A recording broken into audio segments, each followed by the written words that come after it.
Good morning, everyone. So nice to have you here with us this morning. My name is Anna Siefken. I'm the Executive Director of the Wilton E. Scott Institute for Energy Innovation at Carnegie Mellon. We are very excited to be kicking off Energy Week. We are virtual again this year. We have a lot of exciting programming, and so we want to jump right in today. So first, what I'd like to do is pass it over to one of our esteemed colleagues from NREL, Sarah Gomash. Hi, Anna. Thank you so much. And thank you everyone for joining. My name is Sarah Gomash. I am with NREL and on the team that runs the American Made Challenges program. We are so excited to be partnering with CMU for another year of the Solar Prize. The teams that you hear from today have been working really hard over the past 4 months to bring their ideas to a minimum viable product. We're excited for them to share their progress with you and excited for them to continue throughout this competition. The American Made Solar Prize is one of several prizes in the American Made Challenges portfolio. All of these challenges really inspire US-based innovators to come up with ideas and take those ideas through proof of concept and prototype into paying customers in a series of months instead of years.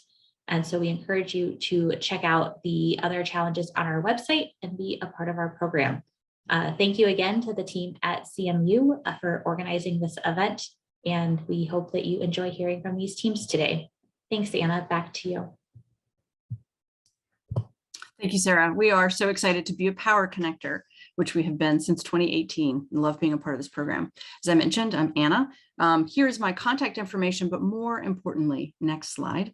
I want to make sure that you connect with us at Carnegie Mellon. So we do events like this throughout the year. As part of our Power Connector role with some of the other prizes, as well as just webinars and events. Really, really excited to have you follow along with us. And all of the information about us can be found at cmu.edu/energy. So who is the Scott Institute? Well, we are a research institute that's inside of Carnegie Mellon University. We have about 164 faculty members who are working on energy related topics, and we support them in 5 different ways. So we do the typical research from a university. We also form strategic partnerships. We support a master's program and education of our students. We work on entrepreneurship as well as policy. And it's all towards a goal of a sustainable low carbon energy future. So we love partnering on programs like this to bring innovation to the market. So I'm going to hand it back over to my colleague, Caitlin Haas-Conrad, who's going to walk us through some of the details of today. Oh, wait, I'm not. I'm actually going to tell you a little bit. We have 15 teams that are competing today. The competition today is an advisory showcase. So we will start this morning with having pitch sessions for our first 8 teams between first this morning. Then we will have additional sessions later this afternoon with closing remarks. I do want to thank our advisors. And here they are. So we have 8 advisors from around the country who are going to be helping us. So we've got folks from corporate, folks who work with incubators and startups. We have investors, et cetera. So we have these 8 amazing people who are joining us. And thank you to all of them. We want to get right to our teams this morning. So we have their bios available, which you can review. But right now, I'm going to pass it now back to Caitlin Haas-Conrad, who's going to tell us about the rest of today. Hello, everyone. This is the team order for session 1. So we have 8 teams presenting. This is the order that you will present in, but if at any time a team does not show up, you will be bumped into the next slot. So please be ready, even if you are not the next on this list. So this is the first 8, and then in the afternoon, we will have the next 7 teams. And we're very, very excited to have you present. So I'm going to go over the format of the presentations. So for the pitch presentations, each team is going to have exactly 5 minutes for their pitch presentation. We will ask you to share your screen, and at that time is when we will start the 5-minute timer. When you are done, we will let you know that your 5 minutes is up and your mic will be muted briefly. We will then have 3 minutes for Q&A from the advisory panel. The advisors are going to put questions in the Q&A feature of the webinar, and I will be moderating their questions for those 3 minutes. At the end of the 3 minutes, we will announce the next team, and again, we will start timing the 5 minutes. We do encourage you to pay attention to the time on your end, because I'm not going to give 1 minute left, 2 minutes left. It's just going to say your presentation has begun and your presentation timing has ended at 5 minutes. For the advisors, for each presentation, you are going to have 3 minutes for Q&A and to record your feedback in the Google form that we've provided you. We will be sharing that feedback with the teams after today's session. You can also drop your questions for the presenters directly into the Q&A section. And so when that 3 minutes starts, I will read the questions aloud to the team. So we are going to start with the first team, which is ELU. Sierra, if you are ready, you can share your screen and I will begin timing. All right, it's saying it's not letting me share my screen at the moment. 1 second, let me stop sharing my own screen. Okay.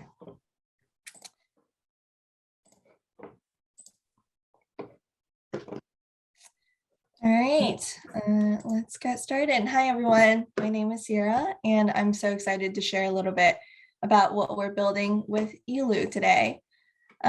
So across the world, energy generation is moving closer to the people who are consuming it. Solar PV is a huge driver of this trend, where distributed applications of solar now account for over 40% of total capacity growth globally. But no matter what specific equipment or IoT technology is used, someone needs to be on the ground to install it, inspect it, maintain it, and fix it. As systems become smaller and more scattered, it gets harder to coordinate between the field team deploying and servicing these systems. From our firsthand experience as solar microgrid developers and operators, we know that the field work is the single largest risk to system success. It's the difference between a system lasting 1 to 2 years versus 15 years. This problem is not unique to developing countries, and even Tesla Solar City has faced large lawsuits from Walmart over fire damage caused by poor installation and maintenance. That's purely a fieldwork issue. Ensuring quality of work on the ground will become an even greater challenge going forward as the demand for skilled solar workers in this industry continues to overtake supply. What this means is, by our estimates, distributed energy systems globally will lose over $21 billion of value per year due to inefficient fieldwork. What distributed solar companies need is a tool that helps their frontline workers figure out both what needs to be done and how to do it in the simplest way possible. We built ELU specifically for this. Our platforms uniquely combines task management, which is what needs to be done, with an easy way to digitize and share work instructions, which is how to do it. On top of ticket management, ELU seamlessly embeds work instructions so technicians don't need to flip through bulky manuals to figure out how to do it.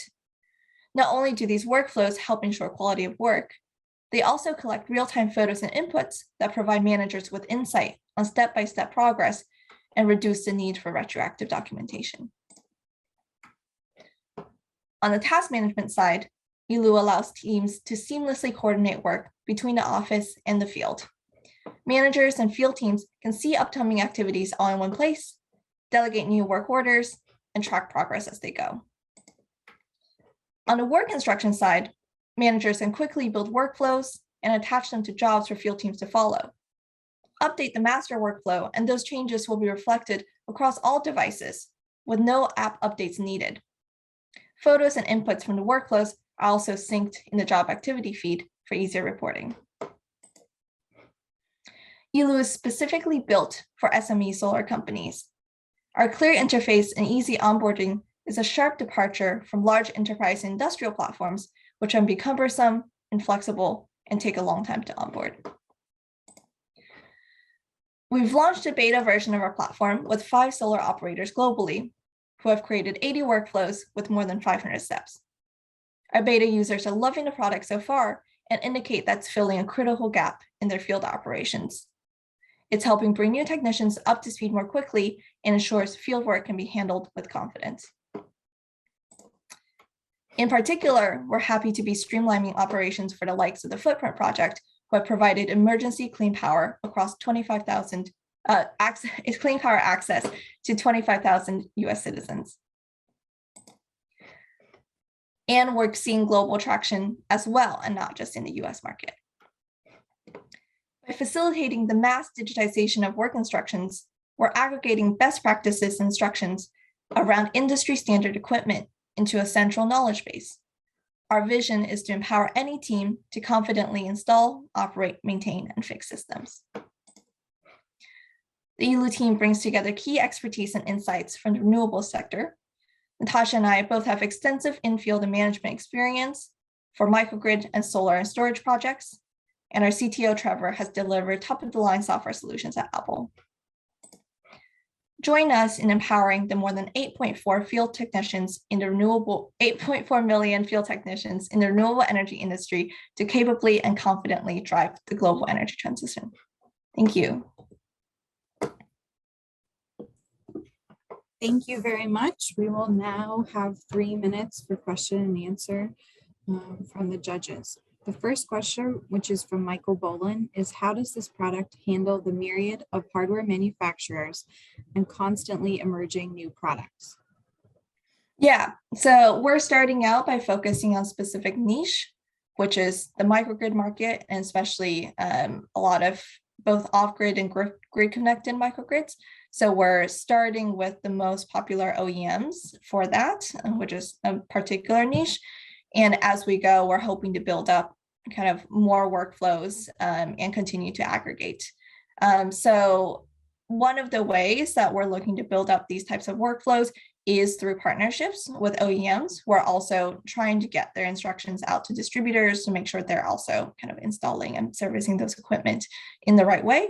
It's definitely going to be kind of, it's a work in progress and we're building things out, but hopefully by building the structure where that knowledge can actually be aggregated in one place instead of kind of getting lost in, you know, particular instruction manuals or in the heads of particular technicians and trapped away.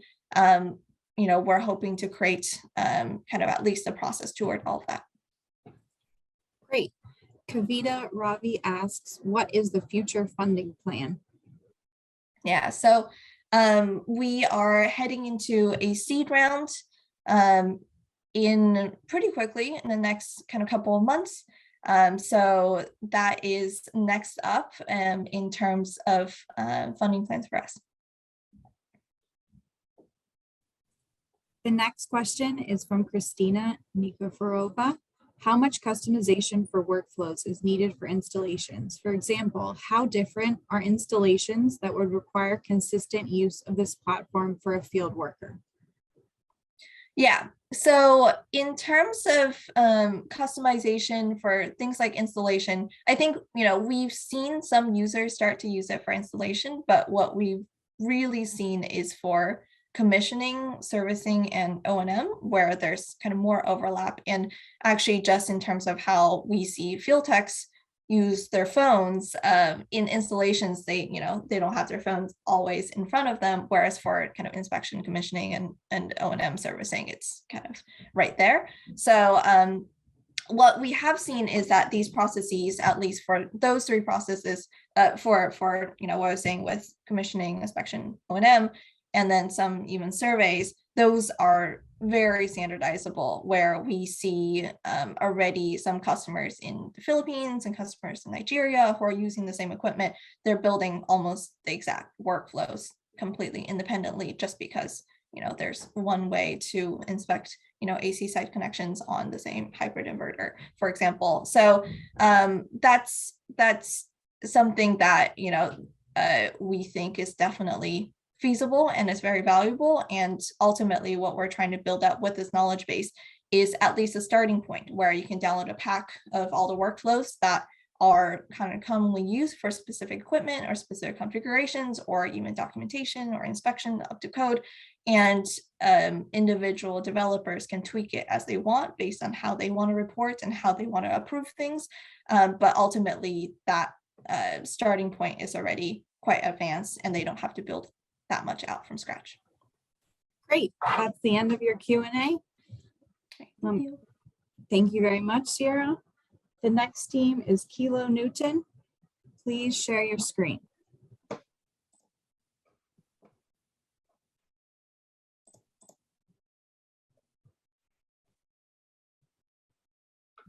Okay. Can we see it? Yep, you can begin. Okay. Hello, I'm John Williamson, the founder and CEO of Kilo Newton. Thank you for joining us. We're a New Mexico LLC founded in 2017 to provide optimization engineering solutions for the solar industry, and spent the last 4 years developing a proprietary geospatial data analytics software we're calling the Solar Space Toolbox. We grew out of wanting to solve problems I saw as the chief engineer at Array Technologies, the world's leading solar tracking manufacturer, and now a $1.5 billion company, and a passion to make the solar industry more competitive with traditional fuel sources. So current dynamics have changed suddenly. The easy wins are over, from building on parking lots to rapidly falling technology costs, and the solar industry needs to find new ways to be competitive in the energy market. So soft costs related to design and build have been largely overlooked in the past. Solar developers and EPCs realize they aren't optimizing grading and field, but they have no solutions, their own or in the market. This is a huge financial drag on the industry. We're seeing up to 4 cents a watt DC, which could equate to up to $2 billion a year of just moving dirt. The Solar Space Toolbox exploits developments in geospatial data science and survey and construction tech to solve the grading and field problem. This is non-trivial and has taken us years to develop. We're using proprietary algorithms that are reducing grading quantities on sites from 60 to 95%. It's important that this software benefits not only solar industry participants, but can empower underserved communities to better assess resource potential of their land, retain its value, and control the environmental impact of solar energy in their land. This is a diagram showing you the workflow for our minimum viable product, from inputs to outputs, basically inputting CAD and GIS data to create slope and grading analyses for sites. These are some examples of outputs where we input surfaces on the top and output slope exclusions, cut fill maps, and analysis of those for clients. This is just a short video showing the interface and how it's used within the ArcGIS environment. You can see this is the starting digital elevation model. I'm going to skip ahead a little bit for time purposes. So this is showing the different north, south, and east-west slopes that we use for exclusions. And this is the final output where we get a grading map showing the cut and fill on a site. Through the HeroX challenge that we're participating in, we've made 2 key hires to support software development, completed and deployed our product to a few different customers, and importantly, we're validated the results in the field working with customers. We've conducted over 24 customer discovery interviews, talking with 3 of the 5 top solar EPCs, leading developers and OEMs, and learned none of them can optimize grading and field as well as we do, even though those who thought they could. It's been extremely positive, and customers are already referring us to new customers. We're very excited that the ready phase has led to our endorsement by Esri and designation as a silver partner with Esri, who owns ArcGIS. We're incredibly excited after 4 years of work that during the ready phase, our results have been validated in the field and are well beyond our customers' expectations. We've shown you these results earlier, but want to re-emphasize this has been almost entirely overlooked by the industry so far. Our priorities for the set phase is to extend our evaluation of our product, support the further product development, and integrate into the ArcGIS platform. Wanted to highlight that there are a lot of potential users for such a product in the solar environment, and give a brief intro to our team with a great deal of experience in the solar industry that's representing only a portion of our team. And wanted to highlight, our goals to make solar more accessible to underserved communities, and work with the communities to enable them to realize their potential. So I think I'm at time. Great. Thank you very much, John. We will now start the 3 minutes of Q&A.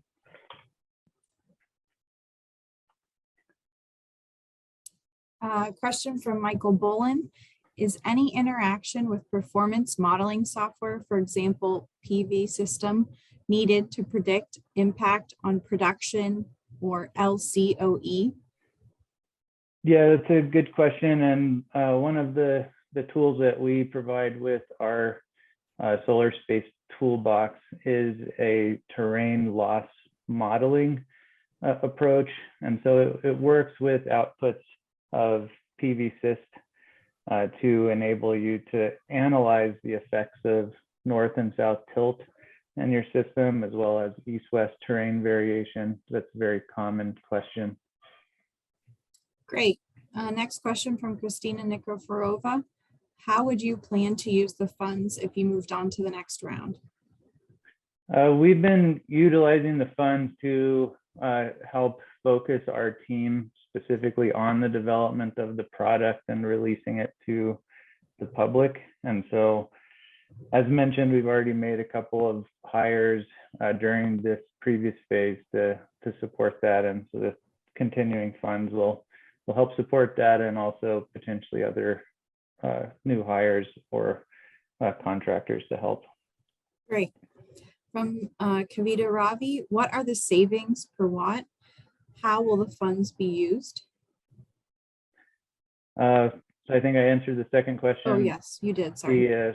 The first one, savings per watt, varies from site to site, but we are seeing, as I mentioned, on really difficult sites, we have literally saved up to 4 cents a watt compared to traditional grading approaches used by leading civil EORs in the industry.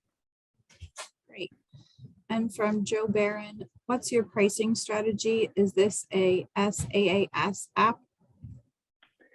Yeah, essentially, so we are partnered with Esri. So we're working within the ArcGIS platform as an add-on toolbox. And so it will be purchased through the Esri marketplace, similar to, Apple marketplace on your cell phone. Great. I believe that was the last question. So we will move on to the next team. Thank you very much, Kilo Newton. Thank you. The next team, The next team up is E Academy. If you would like to share your screen, we will begin your 5 minutes. Great. Can you see my screen okay? I think yep, it's there now. Thank you. There we go. We are locked and loaded. So good morning or good afternoon, wherever you are. My name is Rob Wallace, and I also have Jeremy Newsom here from E-Cademy. Jeremy, you want to say hello? Welcome, team. So privileged and honored to be here. Thrilled and excited about this opportunity. So thank you. So E-Cademy was started under a vision that we had by myself, Rob Wallace, and you have Jeremy Newsom, right? My background is in renewable energy. I've been in the solar space now for over 15 years, built over 200 megawatts of projects across the world. And one thing I always noticed is we were short of people who were trained to build, construct, and maintain this system, specifically in the communities that we're building in. And so we came up with this idea academy to train people how to build, construct, and maintain solar energy and now wind systems through our online tool. Jeremy, you want to add anything here? My focus has been on learning management softwares and systems, and specifically creating education that both revolutionizes mental capacities, but specifically provides actual jobs for individuals, real financial results, which is always one of the biggest leading impacts for both governments and locations. So if you go to the next screen here. Okay, so we're looking at the problem. The problem is that we have less than the people needed to meet our goal of renewable energy, right? So the average person earns less than $42,000 a year, especially in their renewable energy space, right? People need to be trained. So we have a goal of this government, of the current administration, to have roughly 50% renewable by 2035. That means we need 900,000 people trained in the next few years to be able to meet this market. And how do we do this unless we roll out technology that can help train and prepare people for their role in a renewable and clean environment? So we came with the online training solution for solar and wind technicians with no upfront cost, right? So one, it provides the online training platform that integrates the testing, the hands-on pieces, and the training. And it also gives 4 critical key solar accreditations: NCCER, which is a national recognition for construction; NABCEP, right, for solar, right, solar development; Global Wind Organization; and the OSHA 10 certification. All these we have identified as the foundation for the skills you need to be successful in the clean energy space. We're also looking at the standardized income share agreement and ways that you can fund this opportunity or training for individuals who can't pay the upfront cost. When we rolled this out in 2015, it was in Baltimore, Maryland, after the riots. The goal was to take individuals, unemployed, underemployed, unserved, and get them into working jobs where they can make a sustainable income for them and their family. And that's what Academy has done. So essentially here what we do is we take the unemployed and underemployed, people who may or not have the skills they need to be successful in the space. We do some kind of income share agreement for their employment to cover the cost, or grant share model. They then enroll in Academy where they learn these skills that have been proven. To date, on our classroom size, we have graduated 785 people, 85% placement in renewable energy space.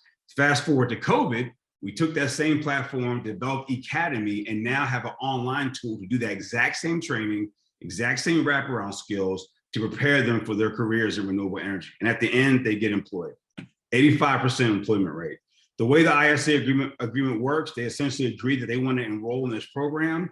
There's no upfront cost to them. So essentially the cost of the tuition is waived, and they pay back a portion of their income once placed as they pay back the loan or the advancement for the cost of the training. So no out of pocket from them for the initial places. So 900,000 trained technicians needed by 2035. We talked about that. We need renewable and clean energy jobs, especially in offshore wind and solar.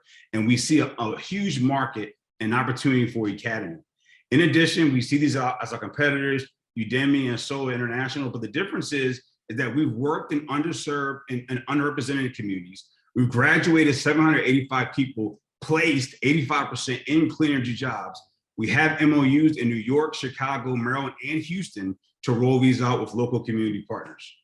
And how it works is we are the point of contact. We have actually trained, and what we've done, we've trained individuals using Academy, and we've actually placed them in British Virgin Islands working on real projects. Here's a quick demo of how the system would work. Our industry certifications are engaged and involved. And then here's our current revenue model. We've already done 400,000 so far in our first pipeline in the British Virgin Islands. Thank you. Thank you very much. We will now open for 3 minutes of Q&A. Sorry it was so fast. Nailed it. That's great. Advisors, please submit your questions.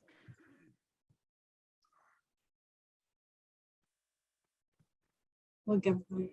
We covered Okay, everything in the pitch, so we don't have questions. It's pretty straightforward. From advisor Kavita Ravi, customer acquisitions seem intensive. What is your plan to scale? Yeah, that's a great question. That was actually came up in our first vision. The number one is making sure that we have community partners in place or host partners that we can partner with, so we're not establishing the whole process from the ground up. So our goal was to partner with not-for-profits that are in areas, and we bring the technical piece, the training piece, but they bring the wraparound services, access to the community, the employment support. So in New York, we're partnering with Apex Technical School. In Chicago, it's 548 Foundation, and in Maryland, it's Chimes International, which are all large not-for-profits in their city that focus on workforce development. Jeremy, you want to add anything to that? Really, it is just going to be partnering with communities, governments, agencies, networks, right? Your network is your net worth. So really pairing in and creating a phenomenal funnel of individuals from all over the world who need this information. This is not just a US-based opportunity. This is global. Great. Next question is, how do you connect grads to hiring companies? And that was from Mary Marin. Oh, that's a great question. So being that I've been in the industry for over 15 years now, we've established what's called an industry partnership. Essentially, it's all my friends, family that I've worked with, RAC, First Solar, Core Development, NextAmp, you name it. And I've said, hey guys, if I train these individuals who have these skills that you're looking for, are you committed to hiring them? And the answer is overwhelmingly yes. And so as part of this partnership, they get privy insight to what students are coming out and what locations, and they usually hire the individuals before they actually graduate. And so because of that industry partner network that we have that's facilitated by Global GBRS HR Community Solutions, that's going to be our partner for placing individuals. They register the industry partners, and then we also invite them to not only speak to the students during the training, but also to come in and do the speed interviews. Great. Questions from Joe Barron and Jeffrey McDaniel. If you could elaborate on your sales traction to date and how you plan to make money. Yep, those are both great questions. So specifically, Joe and Jeff, the current rollout that we've already done, we already have $400,000 in revenue. And this is going to work one of two ways. Way number one, we contract with a larger organization, let's say a university, and we say, hey, university, you pay a license fee per student that you can send through this education, this information. That per student model is approximately $3,000 to $5,000. And that university pays that amount to send their students through an individual licensee track. The other direction is there's no upfront cost at all to the trainees. We are so confident that we will place them in a very high earning job in this field and in this department that we will actually be paid on the back end once they receive, and once they actually receive their employment, they can pay us with an ISA share model agreement. And from Kavita, what is your plan to use the funds? So the funds for the next round will be really to help mobilize our mobile application, in which we're taking what we've done on the actual computer front and rolling it to a mobile application, but as well as helping to build out our team. We need some technical support on the software side to roll out these integrations into these new cities. Each city is, although the same, has different requirements based on the market. And so we need to be able to customize our solutions specifically for that market. Great, thank you. That's the end of your Q&A. Thank you very much, Academy.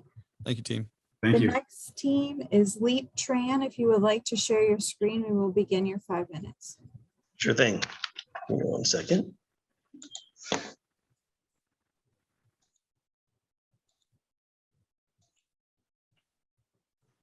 Right, can you see it? Yep, you can begin. All right.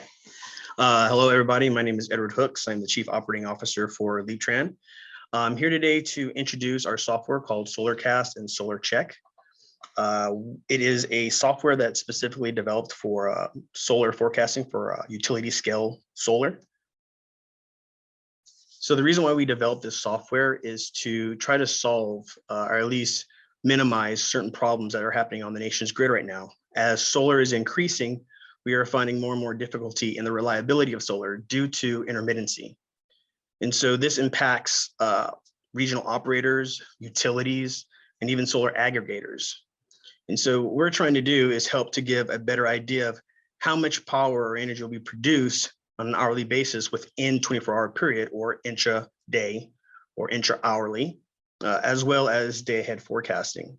And so we have read that there has already been estimated that once our nation reaches 13.5% penetration, that with a 50% improvement in that intra-hour forecasting, there will be an estimated $455 million in cost savings. The way we're able to do this is we are leveraging the asset data at the solar sites. So everything that's out on a solar site that's producing data, we use that and we integrate that into our AI-driven modeling system. And we also use crowdsourced weather data.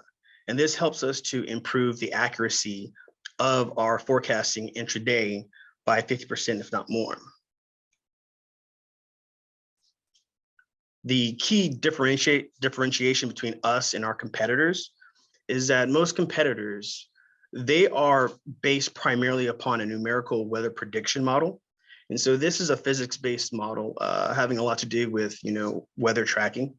And so with this type of forecasting, day ahead models they're decent, they're pretty good, but it's the intra-day, intra-hour modeling that has a problem there. So what we do that's much different is that we use a site data, and that's really the big key differentiator between us and our competitors, is by leveraging that site data and the crowdsourcing weather data. And the way we do it, our process and our methods are currently right now a patented technology, and we're leveraging that in order to hit those targets of a 50% improved accuracy for intra-hour forecasting. And so this will allow, especially for regional transmission offices, to balance the grid a lot better whenever clouds come overhead, and also allowing utilities to play in the market real time much better, knowing exactly what they'll have available to them within the next hour to 6 hours ahead. Our minimum viable product, which we have been able to get done up to this point ever since winning the Ready competition or being a semifinalist, we have been able to develop a software platform that can ingest data from many different sources. And we're able to clean up the data, parse the data, store the data, analyze it. And for presentation purposes right now, we're leveraging the Solar Arbiter software that has been supported by CETO, the Solar Energy's Technologies Office. And that allows us to let our clients or even judges within the competition have access to see how our forecasting is performing. And again, talking about the progress we've made since becoming a semifinalist, we have really focused on in-house on our software and the platform. So we have our alpha version software and it's ready and it's been tested. We've been using it on the Arbiter for quite some time now. We have finalized the architecture of the software. So we have already tested to make sure that everything is working exactly how we designed it to. And we've also tested out the algorithms and the computation, and we developed this in a way that it's scalable so we are ready to start bringing customers on board. On the business side, we have been able to execute a data sharing agreement with CMU Energy, which is one of the largest municipally owned utilities in the United States. And we plan on moving forward in the near future, hopefully to get even more solar sites that we can aggregate. We've also engaged with UACI, University of Arizona, and Epicenter, an incubation and accelerator here in San Antonio. And with them, they have been able to give us a lot of support with coaches, mentors, and industry experts to help us network and meet other utilities that could definitely benefit from our technology. We've also submitted SBIR and STTR or DOE. SBIR and STTR with NREL. And looking at the market and opportunities there, currently there's approximately 50 gigawatts of utility scale solar in the market right now. And assuming that for each megawatt, we could charge $3,500 annually, the market size. Sorry, your 5 minutes is up. But if there are questions related to the rest of your slides, hopefully the judges will ask them in the Q&A. Yeah, sure. So we are going to start the Q&A, and the first question is from Don Morrison. How are you different and better than other predictive solar software? The way we have improved our accuracy during the intra-hour forecasting, that has been the biggest key separator within how ours performs. Most have been within a region, let's say a 2 square kilometer area as far as resolution. Ours is site specific. And we've been very, very successful as far as monitoring the performance of the actual assets. And that's what really helps us get the increased accuracy. Great. The next question from Jeffrey McDaniel is, please elaborate on your patent and general IP strategy. Jeff, our CEO, is the one who's been working on that patent. Thank you for this one. So the patent today, we've been filed 4 or 5 years ago. It's now under a few round office answer. I think we will get the finalized the claims this year. It should be, the patent examiner always find some literature challenge the claims. So we are confident with the University of Texas the attorneys to hope to finalize and reach the answers with the patent examiners. So going forward, definitely, I mean, the software is not going to be patent, but also it's copyrights and those trade secret we'll be using. But because we have university connections, so we still try to develop the next generation of solar forecasting. So that's the strategy going forward. Thank you. Great. From Kavita Ravi, what is your plan to scale? Okay, I can continue this one. The scale up, definitely, because today we have utility 500 megawatts in our backbone. So this is CPS on the 500 megawatts solar today. This is the goal, and we are trying 44 megawatts now. It's 2 sites opened up. It's called LMO1, LMO2 for us. And it's going to be next 3 or 6 months time frame. So after that, the 500 megawatts, and the CPS also is planning to build another 900 megawatts.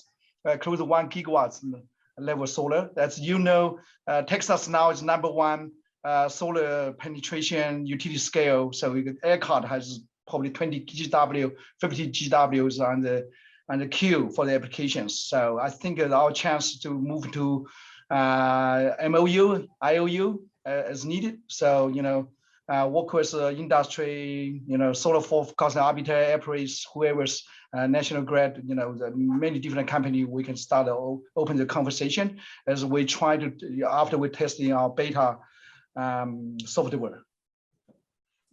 Great. And that is the end of this Q&A portion for Team Leaptran. Thank you very much. We are now going to take a break and rejoin at noon. So we will see everybody back at noon. Advisors, please feel free to finish your feedback for the 4 teams that we have seen present. And if anybody has any questions, you can submit them in the chat during this time. And we will see you back at noon. Thank you.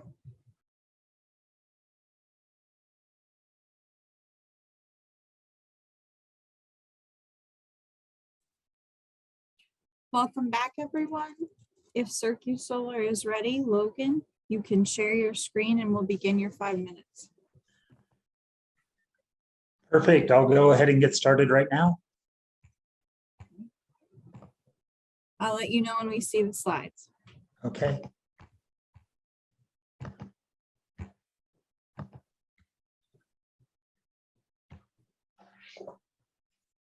Great, go ahead. Well, hello, I'm Logan Jenkins, co-founder at CMU Solar in Sheridan, Wyoming. We facilitate donations of second life solar modules to underserved organizations and communities. My nonprofit, Circular, works in end of life or EOL of energy materials. CMU Solar was inspired by an EOL solar panel artwork project we started at Circular last spring. This unique project uncovered a serious problem in EOL solar management and solar waste. These studies illustrate the magnitude of the looming solar waste problem. The Solar Future study highlights opportunities in this space with one sentence. Currently, no data exists on PV modules reaching end of life. The CETO 5-year EOL action plan was released March 18th, 2022, just 4 days ago. They plan to begin developing an EOL database in 2024. We began work on CircuSolar in June last year. We addressed some big questions many months before studies like those were released. How can recycling centers increase capacity without data? What modules are installed at utility scale sites nationwide? And are useful panels being pulled early? And is there any offtake agreement for them? CircuSolar is our fully functional data solution. We map and monitor installed solar panels using data from utility scale developers. We have data on 139 sites. We've mapped 853 megawatts of installed solar and have detailed information on over 4.3 million solar panels. The CircuSolar platform serves as a database for EOL solar management. Developers provide the data. Nonprofit organizations and Second Life entities can easily locate, view, and search for sites based on their unique needs. The data seen here is available for every site. We've mapped just under 1% of the cumulative solar deployed in the US to date. We now have support and partnerships with several universities, a top developer, recycling centers, and an international solar foundation. These initial users and many others have all provided valuable insight regarding the use and functions of the database. This early data serves an important purpose. We now know when solar sites are scheduled to be decommissioned. Many sites may be retired early for a variety of reasons. Millions of solar panels with useful second life can be donated by developers in the future. Developers will receive a tax write-off for their donation. Organizations can use these panels with many years of useful life left in their own projects. Refurbishing and recycling partners generate revenue for us through offtake agreements. Matching useful second life modules to projects with impact is our primary mission. Here's a few examples of these projects, all of which are larger scale. CircuSolar is a majority women-owned business and based in rural Wyoming. We're a complementary mix of sustainability, energy, and circular economy leaders with creative approaches to solving big problems. Our competitive advantage is that we're the first EOL solar database and have secured multiple partnerships already.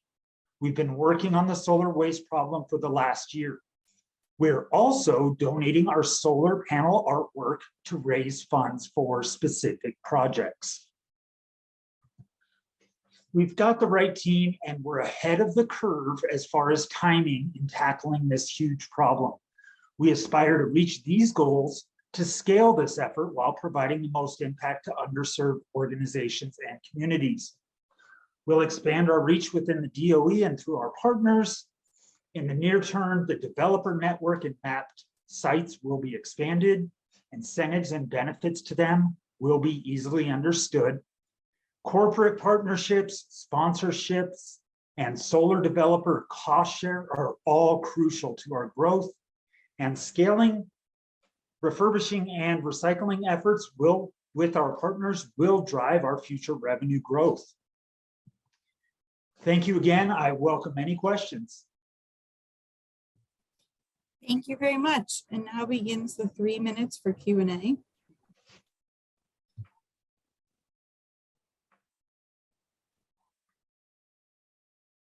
First question is from Kavita Ravi. What is the revenue model? The revenue model is really based on the recycling and refurbishing of panels that are given to, that we really have control of. So on our site, if we go back and look at the map site, we do have a refurbishing and recycling partner. We have a revenue share agreement. We have a letter of intent with that company, FabTech Solutions. where we receive a percentage for every panel that we refer to them. Great. What are your, from advisor Michael Bolin, how does the cost of reusing modules, for example, labor, transport, compare to ever decreasing cost of buying new modules? Yeah, I love that question. It's a very, very difficult one to answer. If you look at logistics costs, when we started this, when we set forth in July and started applying for this, transportation costs were half of what they are now. It's extremely difficult to predict. It's also extremely difficult to predict what solar panels will cost in 5 years or in 10 years, how much aluminum we'll have for those frames, silica for the glass. It is quite difficult to do that. That's why we have the University of Wyoming College of Business and their economics team. We have graduate students working on that for us now, that predictive model. Great. From Hassan, how big is the market size? The market size right now, we've mapped 853 megawatts of 120 cumulative gigawatts deployed across the US since the advent of solar. So we've got about 1/140th of that mapped. We have questions every day from folks that are looking for second life modules for agrivoltaics, for K through 12 schools, for STEM projects. Our partner Honnold Foundation just closed their grant period. They had 880 applicants all looking for funding for solar projects. They can't fund every one. Second life modules have a huge part in that, in the future of the Honnold Foundation. So right now, 1/140th of developed sites have been mapped. Great. What is your plan for the use of funds if you move to the next round? So one of the primary things that we'll use the funds for is paying our artists. We have 8 artists that really drive the marketing for Circuit Solar. So if you look at the screen, that artist, Polly Burge in Sheridan, we commissioned that artwork for $2,500 and we donated it as a fundraiser for the Honnold Foundation. We'll likely see a 10 to 50 time return on the marketing just for that piece. That's how we'll really get our name out and be known in this space. Great. And that ends the Q&A. Thank you very much, Circuit Solar. Thank you. The next team is Tectonicus, Ben Lepley. If you'd like to share your screen, we will begin your 5 minutes.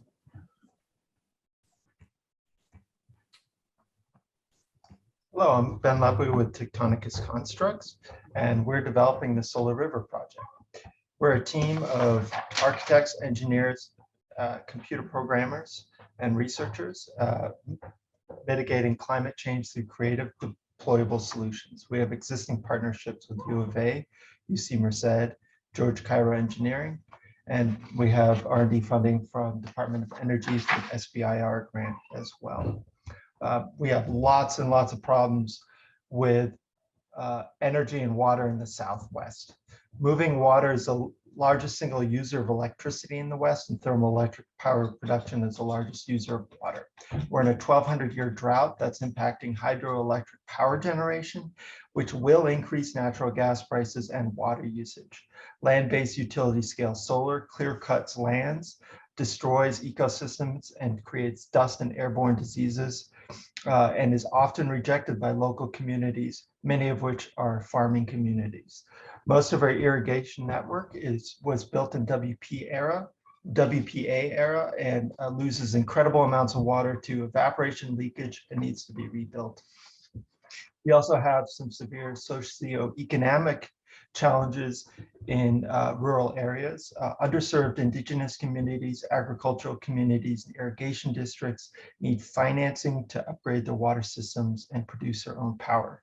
14% of US indigenous communities don't have access to power. Grant opportunities require extensive upfront studies and engineering proposals. Building over canals requires unique solutions, maintenance, access, construction, racking, design, and so on. Our solution is CSSB, canal spanning solar panels, covering and powering canals with solar energy. We could protect up to 140,000 acres of land from bulldozing as opposed to land-based solar developments. And we could generate in Arizona 17.2 terawatt hours of electricity per year in Arizona, or 23% of Arizona's electrical needs. Solar panels placed over canals create microclimates and can become 7% more efficient in summer months. We could reduce evaporation by 50% and have enormous water savings when we take that water out of thermoelectric power generation. Our technology is in two parts, hardware and software. Our custom BIM software designs the hardware system that us or contractors will then install over canals. Our software is split up into two tiers. Tier 1 is free, simplified browser user interface. It's very light and fast. A user can find their canal irrigation district and trace their canal with the map software, and it will give them things like power generation, land savings, water savings, carbon offset, construction cost, and LCOE calculations. They can then use this, anyone, a disadvantaged community, an irrigation district can use this data to then apply for grants, apply for funding, do communal conversations or board meetings, and go to the next step, which leads us to our second tier of services, which is a paid service where a client will send us a GIS or CAD-based maps of their canal system, and we will run that through our full parametric script, which outputs construction document ready drawings and 3D models used for construction contractor bidding, permitting, financing, and PPAs. This is a preview of our hardware as it's being installed, which is designed in a modular fashion by our parametric software. Our potential clients are irrigation districts, rural communities, tribes, water districts, engineering companies, solar developers, policymakers, local and national, and lenders. Since before ready, we only had back-end development of our parametric script. Our optimization processing would take up to 8 hours, and we could only handle straight segments of canals. And we relied on existing software modules. Instead, we've hired multiple new employees, computer programmers, agricultural engineer, and we've now developed a web-based public portal. Our optimization is 2 to 3 times faster and more efficient. We can handle curved canals, and most of our code is now in-house in Python. And that's what we've done in preparation for SET. We've also landed our first real project, which is an engineering phase for the Gila tribe in Arizona, self-funded. And for our JEDI milestones, we aim to help Gila tribe gain energy independence without sacrificing the wildlands, provide resilient alternative sources of energy to remote and rural areas for water pumping, irrigation, which are extra vulnerable to grid failures. Hi, Ben. Your 5 minutes is up, so we'll move to Q&A. The first question is, who owns the canals and who is the customer? Great question. So it really varies a lot. For example, this canal system is owned by Gila tribe, which has their own power company, their own canal system. Other areas, it might be a local cooperative, like a farming cooperative which own the easements and rights. Canal districts are some of the oldest entities in the US, dating back to the 1850s, 1840s, a lot of them. And they need a lot of help upgrading because of their old organization ways. But it varies a lot, and our business strategy adapts to the different ownership types. But they would own the panels and potentially use the software as well. Okay, great. From advisor Mary Murin, can you explain the hydroelectric component? Yeah, so in Arizona, we move our water uphill 800 feet and 336 miles across the state. It is the single largest user of electricity. Because of the drought, Lake Powell and Lake Mead are reaching dead pool. What happens then is those dams will not be able to produce electricity. That is going to get offset to our electrical grid, which is mostly gas and coal in Arizona. And that's going to cause those utilities resources to spike in price and our grid to get really stretched. That's going to happen next year if it doesn't rain. And that's where we are. We are in emergency phase in the Southwest. And our technology helps alleviate, especially on the hardware side, helps alleviate water usage by thermoelectric power plants because solar electricity does not use water. And we need that. We need all the water we can get out here. Bureau of Reclamations is paying farmers not to farm in Arizona. So it's really hitting us hard, and we need to do everything we can to get off thermoelectric power generation. Great. From Joe Barron, how does the installation and operating cost of a solar panel over a canal compare to existing overland installations?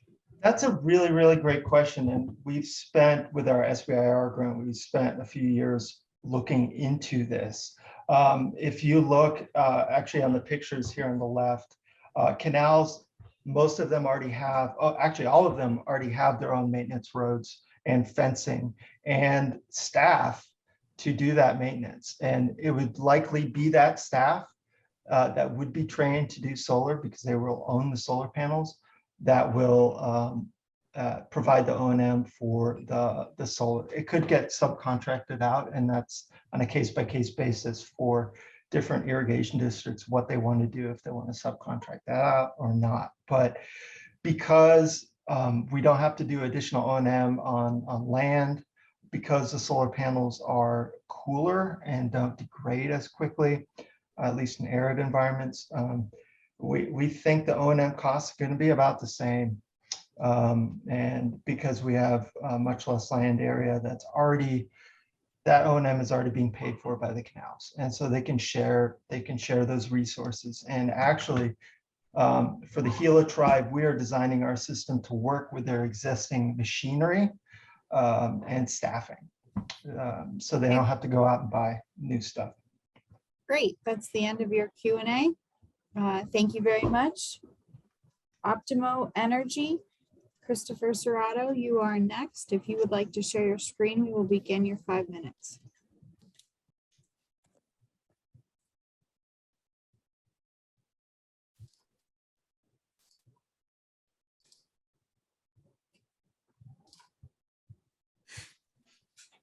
All right. My name is Christopher Serrato, and I am the Chief Operations Officer of Optimo Energy, and I will be presenting our company's progress as well as our software. So at Optimo Energy, we know that the installation of solar plus battery system can help reduce the operational cost of a facility, especially when that facility is in an area with high electricity power rates. During our customer discovery process, we found that customers in the industrial sector, especially, will struggle with these high rates due to their nonstop operation, and they struggle to mitigate this problem. We have learned that all of this problem for them makes energy storage really attractive, but it comes with the caveat that the high cost of battery per kilowatt hour and battery degradation makes it very costly, and it creates a long break-even period. During this customer discovery, we learned that when they are looking to purchase new equipment, they want to buy this equipment with a break-even period of about 2 to 3 years. And they made it very clear that this is not being fulfilled for them when companies come and try and sell them energy storage. It's not being met. So the best way to supply these customers with their given criterion is to create a solution that is designed to be efficient from the ground up to meet this criterion. our optimization AI will find the minimum size of the battery needed to offset this electricity cost without spending extra money for storage that the customer doesn't need. Once our sizing is complete and the system is set up, then our control algorithm will kick in and control the charge and discharge of the battery. Systems that rely on peak shaving can only operate the battery to respond to demand thresholds, while our algorithm controls the battery based on the cost of electricity throughout the day. It uses the predicted GHI, predicted electric demand that the customer will need, and it uses that to generate a long-term solution to reduce electricity costs. But what makes our algorithm really unique is that it doesn't stop there. It uses this long-term solution and then it self-checks itself by taking the solution, having the foresight to go further, having the foresight to know what future events are going to happen, having the knowledge of what's going to happen right now in the short term, and it creates a kind of a backup system to say, no, your solution, your long-term energy dispatch was wrong. You need to adjust for this before giving that command to our battery inverter, and then controlling battery charge and discharge from there. This way, with this, our sizing algorithm works very much in a similar way. Our sizing algorithm is designed to only have the amount of energy storage that you need to operate this algorithm efficiently.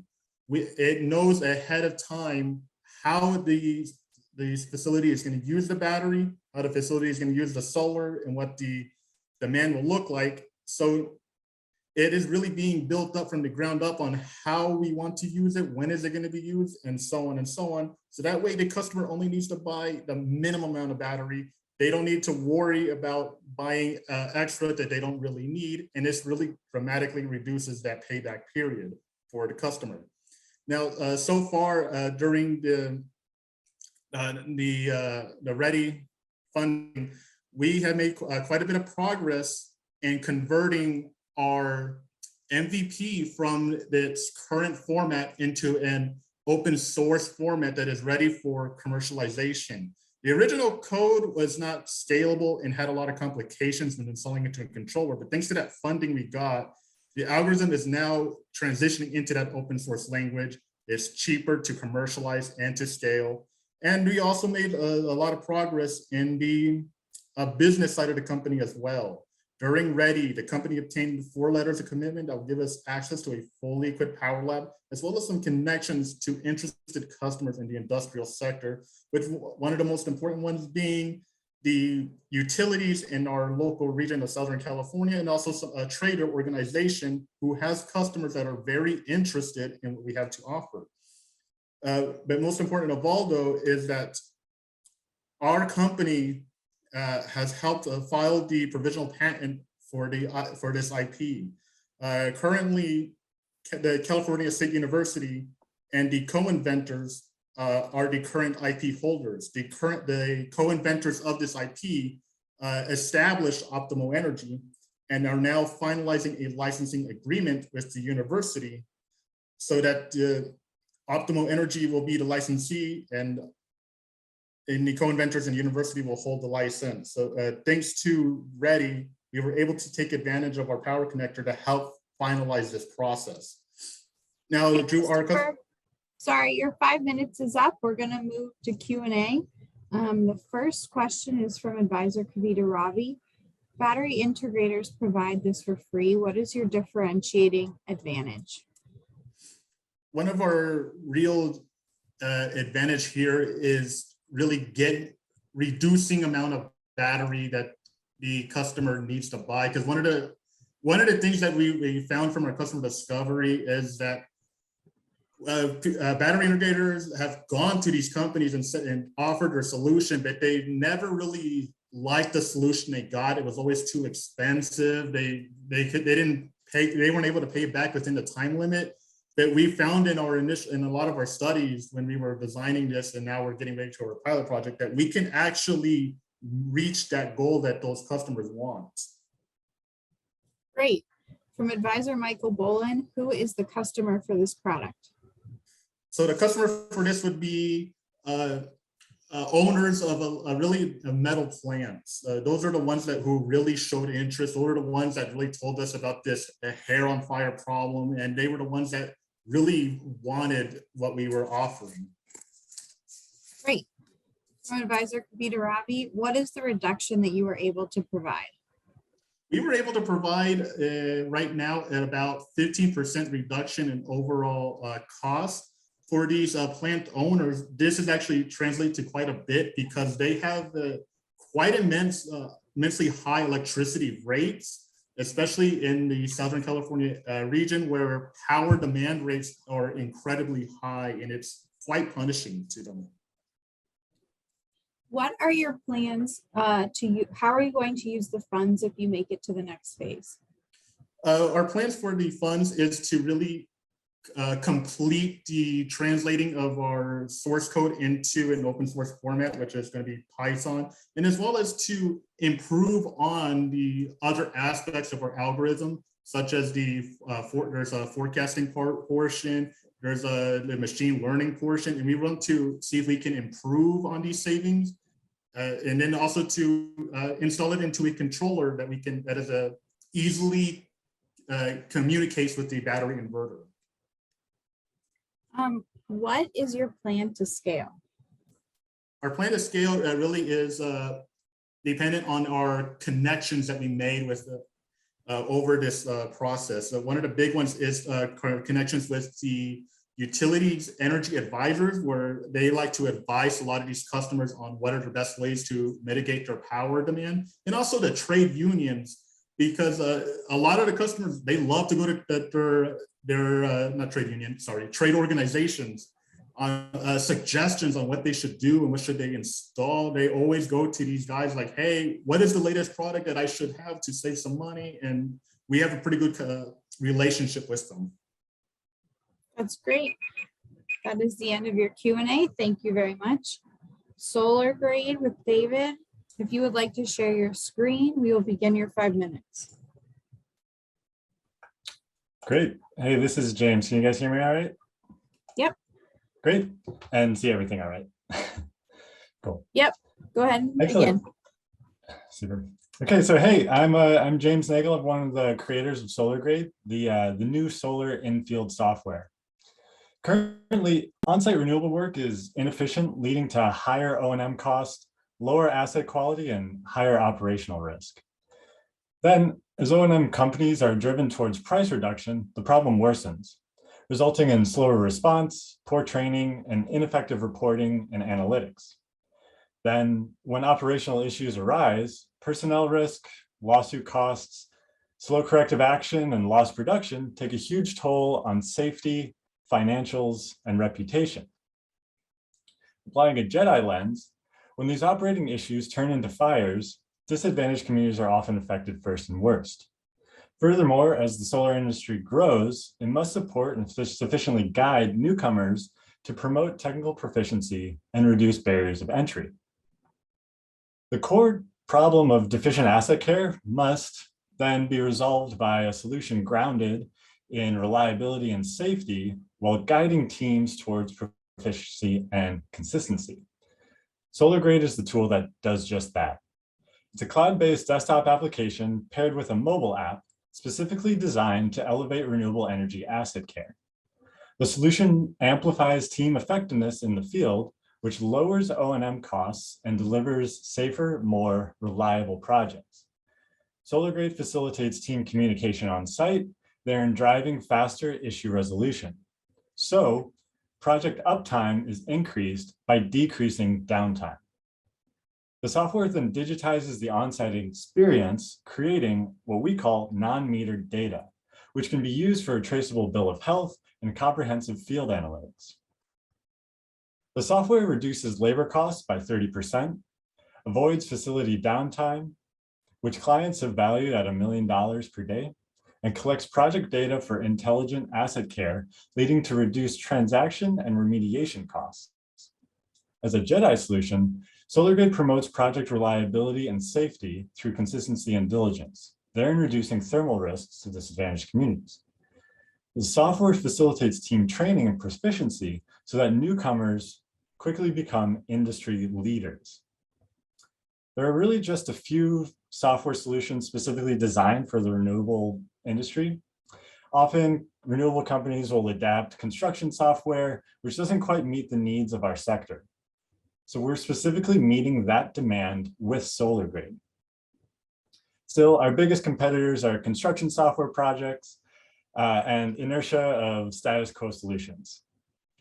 Over the past few months, we've been integrating into those large construction software platforms. This avoids direct competition and leverages their branding. We've been working with field teams and training organizations, ensuring SolarGrade adoption by end users, and that SolarGrade is providing the value we promise.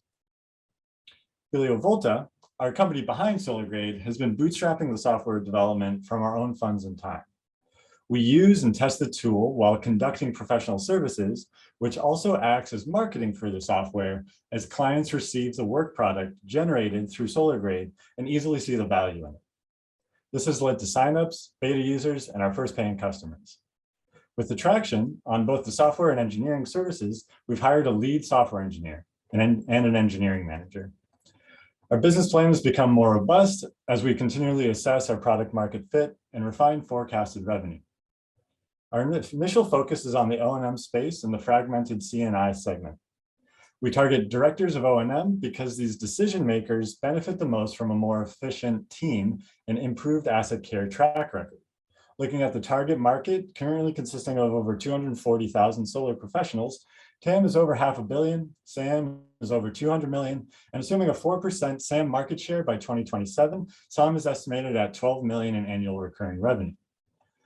Our market approach is push-pull. First, pushing to O&M teams through labor cost reduction and fieldwork value propositions.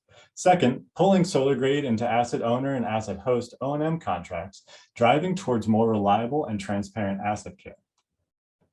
David Peñalva and I are the founders behind SolarGrade.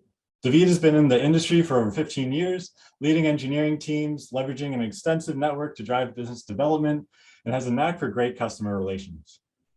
I've been in solar for over 10 years, managing technical implementation, crafting marketing content, and creating custom technical solutions with an emphasis on user experience.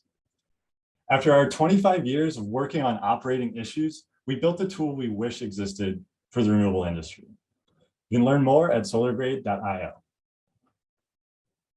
Thank you very much, SolarGrade. We will now move on to question and answer. The first question from advisor Kavita Ravi is, what is your revenue model and what are your reduction savings? Yeah, so our revenue model is a SaaS, software as a service, and it's based on its value-based pricing. So we estimate how much time you're really saving in the field, both in terms of upfront costs, actually doing the work, but also remediation costs and that sort of thing. So the tiered pricing is based on 5 and 10% of that cost savings. So that value add there. And from advisor Michael Bolin, how is this differentiated from previous grading or certification efforts, such as from VDE and IEC-RE? Yeah, so this is, I see, yeah. So SolarGrade is more like raising the bar of asset care in the industry. It's less of a credentialing. And so it's pushing towards a higher level of asset care. Currently, there really isn't established or like really elaborate standards for the industry on that renewable asset care. Okay. Next question from Kavita is, how will you use your funds if you make it to the next round? Yeah, so we have a booth at SPI, and so helping to build that out, pay for that. So overall marketing is a pretty big part of it, and then also amping up the software engineering side of things. So we've added some software engineers since the last round. This will help us with that trajectory moving forward. Similarly, we'll use the funds to be able to focus more on SolarGrade. We do a lot of engineering work with the Heliovolta side of the company, that revenue stream, the additional funds would help us focus a little bit more on just be able to focus a little bit more on the software side. From Advisor Rick Stockberger, doing push-pull at the same time can lead to mismatch of effort. How are you growing both sides simultaneously? Yeah, so yeah, growing them simultaneously. We do a lot of marketing content, so creating kind of like from a subject matter expert, creating white papers, partnering with other industry leaders in that, kind of that honeypot marketing approach, which helps maybe O&M teams drive more consistency and proficiency on their team, but also inform asset owners and asset hosts. I mean, at the core, everybody wants a more reliable and safe asset. And so when you come into it from that lens, the two really don't butt heads, or we haven't found them butting heads. Awesome. That's the end of the question and answer period. I'm going to share my screen briefly. We want to thank all of the teams for session one. Let me share my screen. We are going to take a break now. 1 second. Whoops.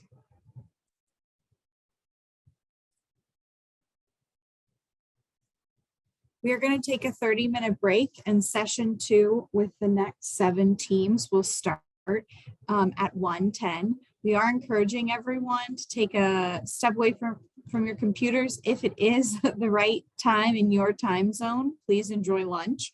And then we also have a little bit of additional information on the screen about other events that are happening at Carnegie Mellon University's Energy Week. This is the first day. We have the hardware teams from the American Made Solar Prize Round 5 set presenting similar pitches on Friday in a separate showcase. At 3 to 3:30 on Friday, we have an advisory panel discussion where some of the advisors from the 2 showcases will be discussing trends they're seeing in the market and also what they've seen throughout the showcase. And then from 3:30 to 5 on Friday, these are all in Eastern time, we have Energy Week virtual networking mixer where we'll have many individuals from industry and investors, as well as competitors from Energy Tech Up Nationals and the American Made Solar Prize in a setting where you can mix on Remo. So it will be a networking session, and we will also be announcing the winners of both Energy Tech Up and the Solar Forecasting Prize. That's on Friday between 3:30 and 5 p.m. You can see the QR codes or go to our Energy Week website to sign up. And we will see the next 7 teams back at 1:10. For the teams that have already presented, you are welcome to watch as audience members, and we look forward to the next 7 presentations. We'll see you back at 1:10.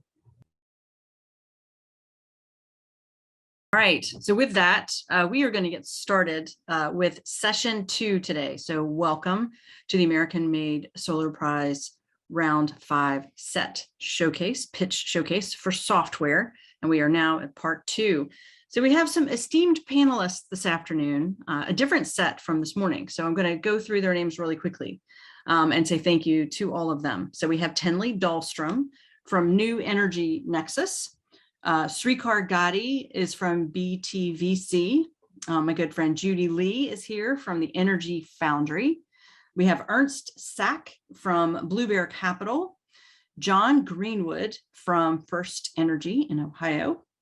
Phoebe Wang is with Shell Ventures, and Gal Inbar is here from 412 by 972 Pittsburgh Israel Innovation. So thank you to all of our advisors this afternoon. And a quick reminder that all of you, including our advisors, are invited to our networking mixer on Friday afternoon from 3:30 until 5 o'clock, during which we will have tables and networking. You can meet with investors and you can meet some of these great folks in a more casual setting. So with that, I'm going to pass it over to Caitlin. Hello, everyone. For this afternoon, this is the lineup of the 7 teams. The first team is going to be Climaformatics with Subarna. It will be the same format as this morning. Each team will have 5 minutes to present. When you start sharing your screen is when I'll start the timer. When the 5 minutes is up, I will let you know, and we will switch to Q&A for 3 minutes. Advisors, please put your questions in the Q&A chat function. I will be moderating and asking the questions for the teams for those 3 minutes. During that 3-minute time, advisors, please feel free to finish your feedback and submit the Google form. We will be sharing that feedback with the teams after the showcase today. And if we have any teams that are no-shows, the team afterwards will take their slot. So please be ready to present throughout the rest of the afternoon.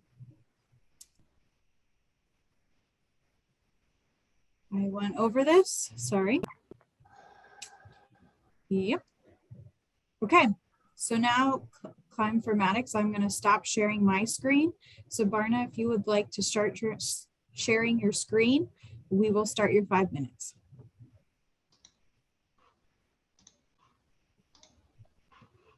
Can you see my screen? Yep, if you just want to go into presenter mode, we can begin. Yep, we can see it. Go ahead. Hi, I'm Subarna Bhattacharya, CEO and co-founder of Climaformatics. We are a woman-owned company in Fremont, expert climate modelers, ex-Lawrence Livermore National Lab climate modelers and data scientists, IPCC Group 1. We are building a product that can do localized climate prediction 1 day to 1 year ahead. This helps solar utilities not only predict solar power generated a day ahead seasonally, annually, but also to help proactively prepare and protect the solar utilities from unforeseen climate risks. So actionable climate smart, proactive risk resilience enabled by Climaformatics help reduce the increase in electricity rate base, helps economically disadvantaged communities, and build long-term sustainability, resilience, and drive energy independence. The problem on the solar forecasting side is that of variable electricity generation, because these renewable energy sources are variable, unreliable, and so integrating that into a regular energy system is cost prohibitive. But with more penetration of solar and better accuracy in forecasting, we can save a lot of money in the cost generation. So the climate factors that are affecting the solar energy utilities and the time scales. So you have irradiance, clouds, temperature, rainfall, fog, smoke, fire, weather. All of them affect the utilities in the short and the long term. So the changes in climate affect, surges, electricity demands, leading to electrical failures, blackouts, power grid failures, causing economic losses, and raises electricity rate base. But Climaformatics forecasts 1 day to 1 year ahead of time enable cost-effective, proactive business decisions by reducing variable electricity generation cost for day-ahead forecast, as well as for the long-term forecast. It enhances solar power contribution to grid reliability, resiliency, and sustainability. Our technology involves the climate models and the weather models together with the observation data, and we build our own AI, interface it through the API to provide our customers with 1 to 6 months subseasonal, seasonal, and years ahead prediction of solar power and also the climate variables, which enables giving a lead time of 1 year and more, enables utilities to take cover. Our technology is already tested for temperature and precipitation for 300 locations in California. For solar radiation, we have just done the solar forecasting day ahead competition with SFA and the NREL for 10 locations over a month. And we have also tested our fire weather predictions for 4 locations in California.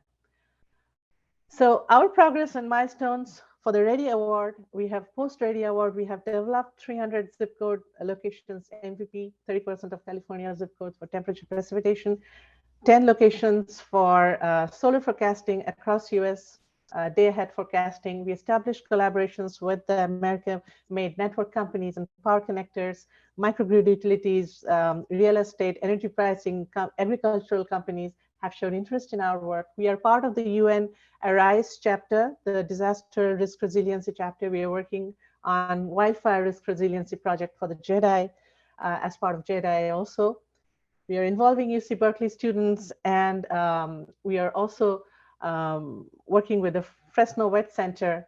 The next steps for us, the SETA award helps to build the next level of MVP for customer readiness for live forecasting, build long-term solar forecasting product, APIs, gateways, payment gateways, and scale up for US-wide locations.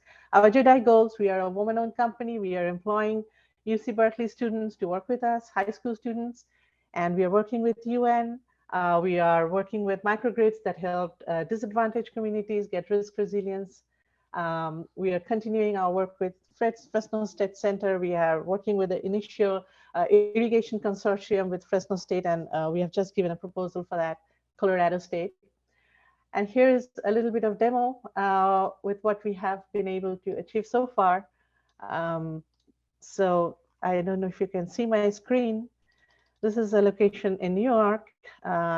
You can select locations, and so for example, this is California, and you can say longer periods so that you can see how the forecasting is, what the benchmark did, and what the observations did. So you can have a comparison with that. You can look at temperatures for the same locations and see how our predictions in blue for the maximum and minimum temperatures are. Coming back to my slides. So we have validations from the day ahead forecast. All that in blue is the benchmark NREL versus the red is our forecast, and the black is observation. You can see most of the time we are there. This is our prediction validation. The co-founding team, myself and Dr. Detlina Ivanova, we have been working in this area for many years, over 40 years of combined experience. Our competition is with NOAA and Solcast. These are financial projections. We are poised to get about 15% of the market share in 10 years. Our ask is, we are looking for 750K. Thanks. We hit the 5 minutes, but we can start the Q&A now. The first question is, what type of IP moat do you plan to create? Can you please repeat the question? Sorry. I didn't understand. What type of IP do you plan to create? IP? Okay. Mm-hmm. So see, this is mathematics-based work, and we are developing software. So we were advised by our legal attorneys and IP experts that because we are also still developing a lot of changes, it's not yet there that we should file an IP. We would rather keep it right now as a trade secret, but going forward, we plan to file IPs and copyrights. Great. If you were to move on to the next phase, what would you spend the funds on? Oh, so yeah, we would spend the funds basically on developing our MVP to a live customer product. So what we showed you right now is the MVP is ready with, and it shows all the validations. We need to go live, like forecast data, build a payment gateway, build APIs, and scale it up for the whole of US. Great. That's what we would build it on. Spend it on. Can you clarify where your data comes from and what differentiates your data set? Sure. So our data is mostly the IPCC data and the numerical weather models data, as well as we have the capability of running our own climate and weather models. So we build all of this together and also look at the observation time history that is available publicly as well as private networks, because their qualities are sometimes much denser, higher resolution. So we use customer networks and private networks of data to do that. Great. From Advisor Phoebe, can you elaborate on your business model and current customer traction? Sure. Our business model is a subscription based. So it's a data as a service model. And you can log into our site as a customer, and you can choose whatever variables you like the predictions on, and order that, and you can get that results in analytics and data and downloadable different formats with our API. So that's the business model. And as the number of times you pull the data out of our API, out of our database, you pay with respect to that. And our customer traction is we have currently been talking with some microgrid utilities and some irrigation facilitators in Fresno State, around the Fresno State University, Umida Ag. So they have agreed to purchase our product. There are other interests we saw from Coastal Risk Resiliency Company in Florida, an energy pricing company, and also we are working with the Fresno State collaboration for the water energy on the same proposal to involve the universities of Colorado State and Fresno to work on this together. We are looking to connect with Silicon Valley clean energy microgrid here in Bay Area. And we have also received some interest in general from the agricultural wine community, wine growing community, both on the solar and our climate predictions. We are working with Argus Analytics. That's another company who is helping us get to the wine industry here in California. We have been also talking to Gallo. Great, that's the end of the Q&A. Thank you very much. We will now, is David from Solar Space online? David, we're going to have you share your screen and your 5 minutes will begin.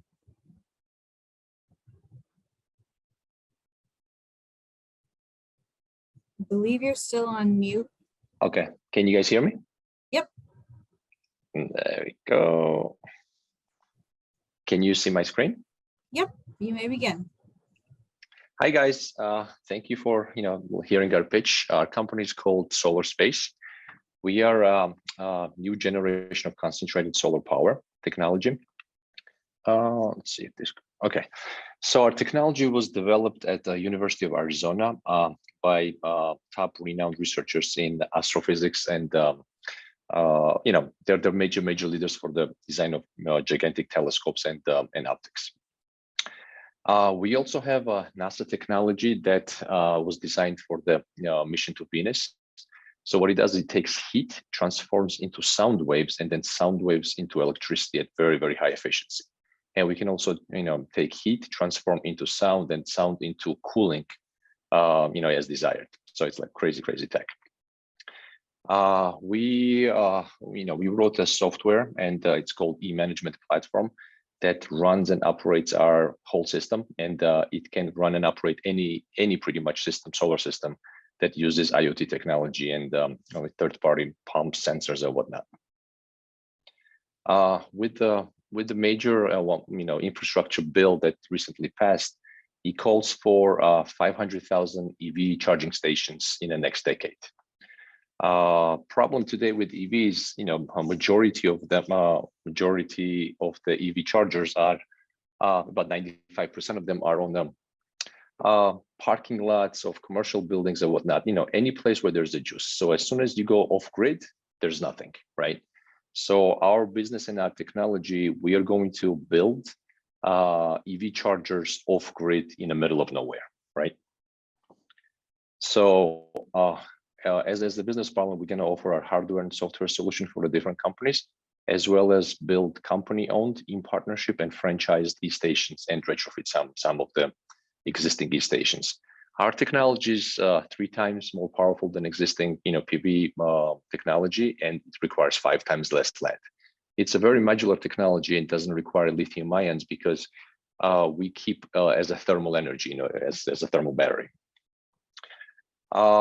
As a business model, in the beginning, we're gonna concentrate on in partnership model, which means we're gonna go and partner up with the native tribes. We're going to try to partner up with the auto manufacturers who pledge 100% transition to EV. We're also going to partner up with the existing gas stations. We're also in talks with FedEx, DHL, and so forth for their courier delivery fleet, and the other players in the market. After, as a second phase, we are considering to do the company-owned business model. So we're going to build and operate our own e-stations on the highways. And after we are successful with the first and second model, we want to offer a franchise opportunity to existing gas station owners, franchisees of currently, other stations. Overall, for next 5 years, we have a plan of building 130 stations, 80 in Arizona and 15 in California. And we went ahead and handpicked those locations by need and necessity. So how big is the market? What you see in front of you, that's the alternative fuel corridor that was prioritized by bipartisan bill. So everything in green has at least one charging station in every 50 miles, at least one, right? Not enough, but at least one. The ones that are dotted has 0. So as you can see, our market potential is very, very big. It's probably made in Arizona. Welcome to Solar Space. Any questions? Thank you very much. We will begin the question and answers in one moment.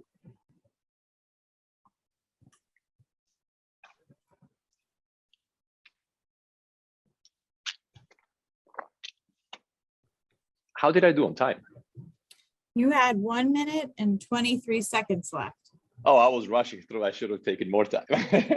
You did a good job, though. It's better than going over. Okay, first question from advisor Gal Inbar.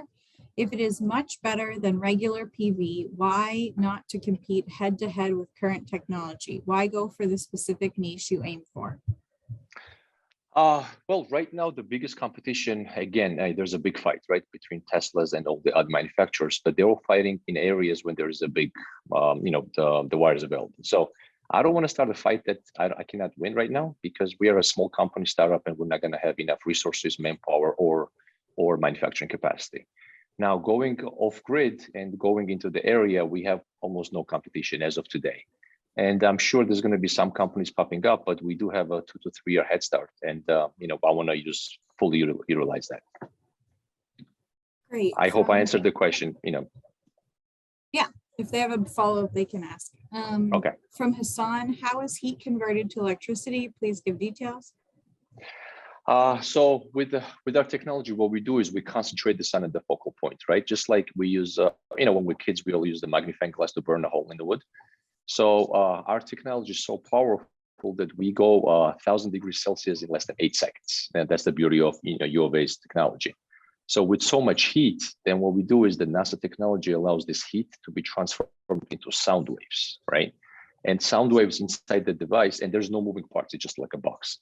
So sound waves inside the device, they're louder than the jet engine inside, but outside there's nothing, not a vibration, not even sound, so we don't even have to silence it. So then the sound is transformed into electricity, and then we generate that over 50% efficiency pretty much all the time, right? Or we can even use this and transform it into cooling, and we can have ice rink in the middle of those desert, in Sahara Desert, let's say.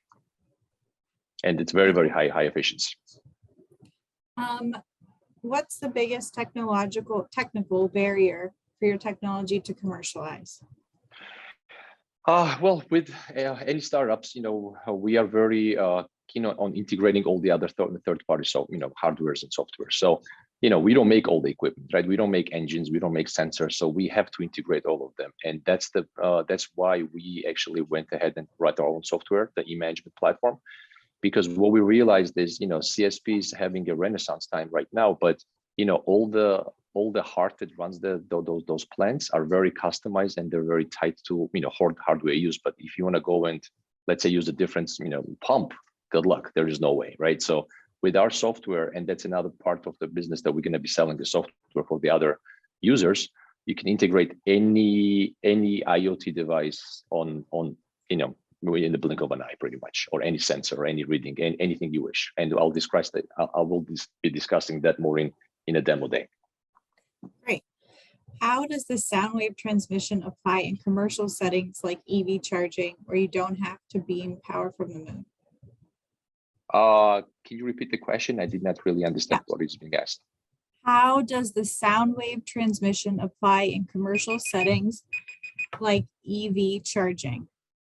Oh, well, sound waves is just a way of technology to make electricity, right? So how do you make electricity? Right now, we have a photovoltaic cells. Sun, excites, protons there, and then you just make electricity. So our technology takes heat, right? So we take heat, and then from heat we go to sound, and then from sound to electricity. So what that means, and why is it a big advantage? Let's say in a colder climate, let's say you go to Boston, it's a winter time, right? PV doesn't really have much efficiency because it needs a lot of light, and if it's a cloudy day, good luck.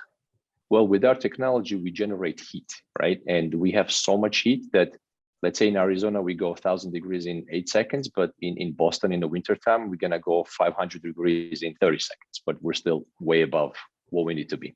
So we're still good. Great. That's the end of this Q&A portion. Thank you very much. Thank you, guys. Thank you. Appreciate it. Yep. Now we will move to Sandbox Solar and Tom Hickey. When you begin to share your screen, I will start the timer. Awesome, thank you.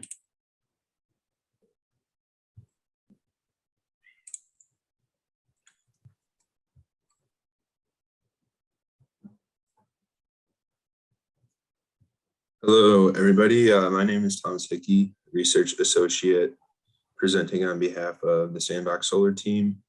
We're a solar install company based out of Fort Collins, Colorado. And in addition to that, we've been conducting agrivoltaic research in cooperation with Colorado State since 2018.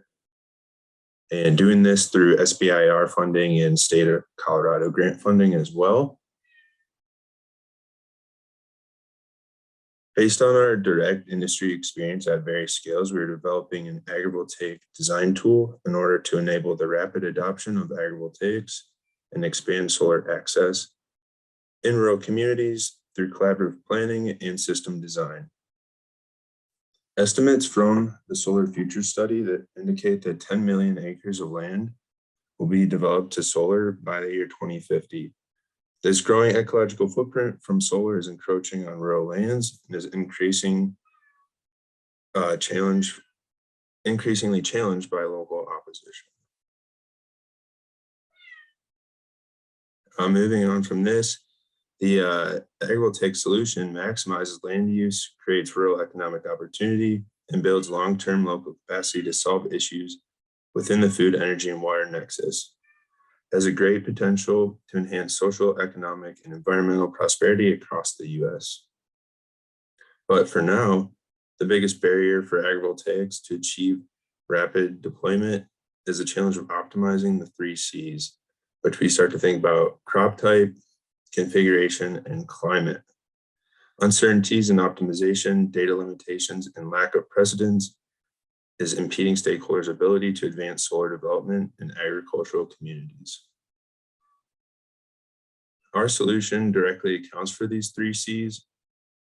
And by doing that, we're visually simulating each unique scenario using parametric modeling, climate data, and AI to output critical information that can be downloaded and used for sales, marketing, research, and continued development. Our customer discovery determined that these anticipated results will lead to strong partner development in the solar and agricultural sector. This support tool will assist feasibility assessment and ensure due diligence in agrivoltaic development. So here's some screenshots of what the tool looks like as well. You can select panel configuration, your panel transparency, your location, and then in the bottom left, you can see you can download that into CSV format. And by doing that, it will allow for granular analysis and validation from agricultural field data. Based on an anticipated industry growth of 10 gigawatts installed by 2030, we estimate the total addressable market is about $10 billion. Approximately 30% of those projects will require some sort of consulting, design, and permitting. And through that, there are several other public and rural research institutions that have indicated interest in a tool like this. So as a result, we estimate our serviceable obtainable market to be about $30 million. Our interview responses confirm that our tool satisfies a clear market niche across a diverse range of end users. Within this set phase so far, our team has been able to accomplish many tasks that we set out to do, including the customer discovery, network activation, the MVP, creation of an IoT database, and the data visualizations as well. But moving forward, we acknowledge that we have some risks, and the biggest one being the validation of the algorithm and usable results by the consumers themselves.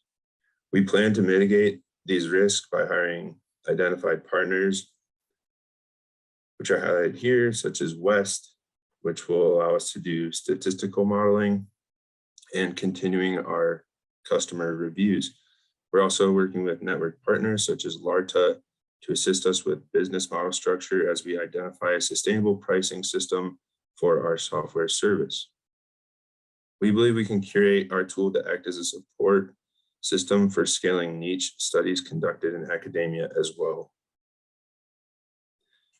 Since we have identified these challenges ahead, we're prepared to overcome them so that we can successfully deliver the needed agrivoltaic support tool. Through this phase of the competition, we have validated our software is viable and an innovation that will generate over 10 gigawatts of deployable solar. Thus, supporting a $10 billion industry and supporting more than 500 diverse clean tech jobs for underserved communities in the US. We are excited to pursue the JEDI component of this competition because our software has been developed to simulate economic opportunity for rural agricultural communities, diversify solar industry jobs, and sustainably maximize land use, all while reducing barriers to the deployment of solar in the US. Thank you guys for listening. That is my first go at the pitch. Great job, Tom. Thank you very much. We will now move to the 3 minutes of Q&A. The first question is from advisor Judy Lee. What is the market need or customer pain point that you are providing a solution for? What are they doing to address that pain point today? Yeah, so speaking to that, the main pain point for now is just really people don't know what crops are gonna work where. So there's just a lot of uncertainty. So we're trying to build knowledge in the agricultural industry and also for solar developers to have that confidence to work between the two of them. Great. If you were to move on to the next round, how would you use the funds? Yeah, certainly. We would use the funds to continue to develop the software interface itself, keep doing more customer discovery, feedback, and also start to validate this model, which we would do that through having sensors out in the field at different locations across the US so that we then can better understand what's actually happening in some solar systems. And we can better predict what will happen with yield in certain crops in those regions. Great. What for an investor, 30 million USD is a challenging sales potential. What kind of exit strategy would you offer? So I would have to refer to CEO for this question, who's doing a lot of the business stuff. I'm more of the software and research side of things. I apologize that I can't answer that fully. Okay.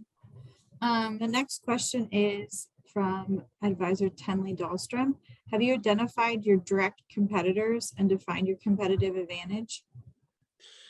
Yes, we do have a few competitors that I didn't touch on in this presentation, but we will address in the narrative itself. Mainly right now, it's actually folks in academia, and there's also a tool that was developed by UMass, but it is not very dynamic. Through our customer discovery, people have told us that we need something more than what's currently out there. And I will also say that a lot of the academic tools are moving towards open source models, but I think by commercializing this, we will have a much better user interface and that constant feedback and be able to develop a better and dynamic tool for users. Great. And the last question is, how much would a typical customer pay for the solution and why is that? Yeah, we're still honing in on what that model will be for us for software as a service. It's probably going to be a scalable solution depending on the size of the project, the user themselves, if it's for research or if it's for industry. Those will all have an impact on the pay scale. So that's something that we're working with our AMC connectors to better define. Great. Thank you very much. That's the end of Q&A for this team. Thank you. Yes, thank you too. We are going to take a break until 2 p.m. And at 2 p.m., we're going to start with Resident Energy. So we will see you back at 2 p.m. Thank you very much.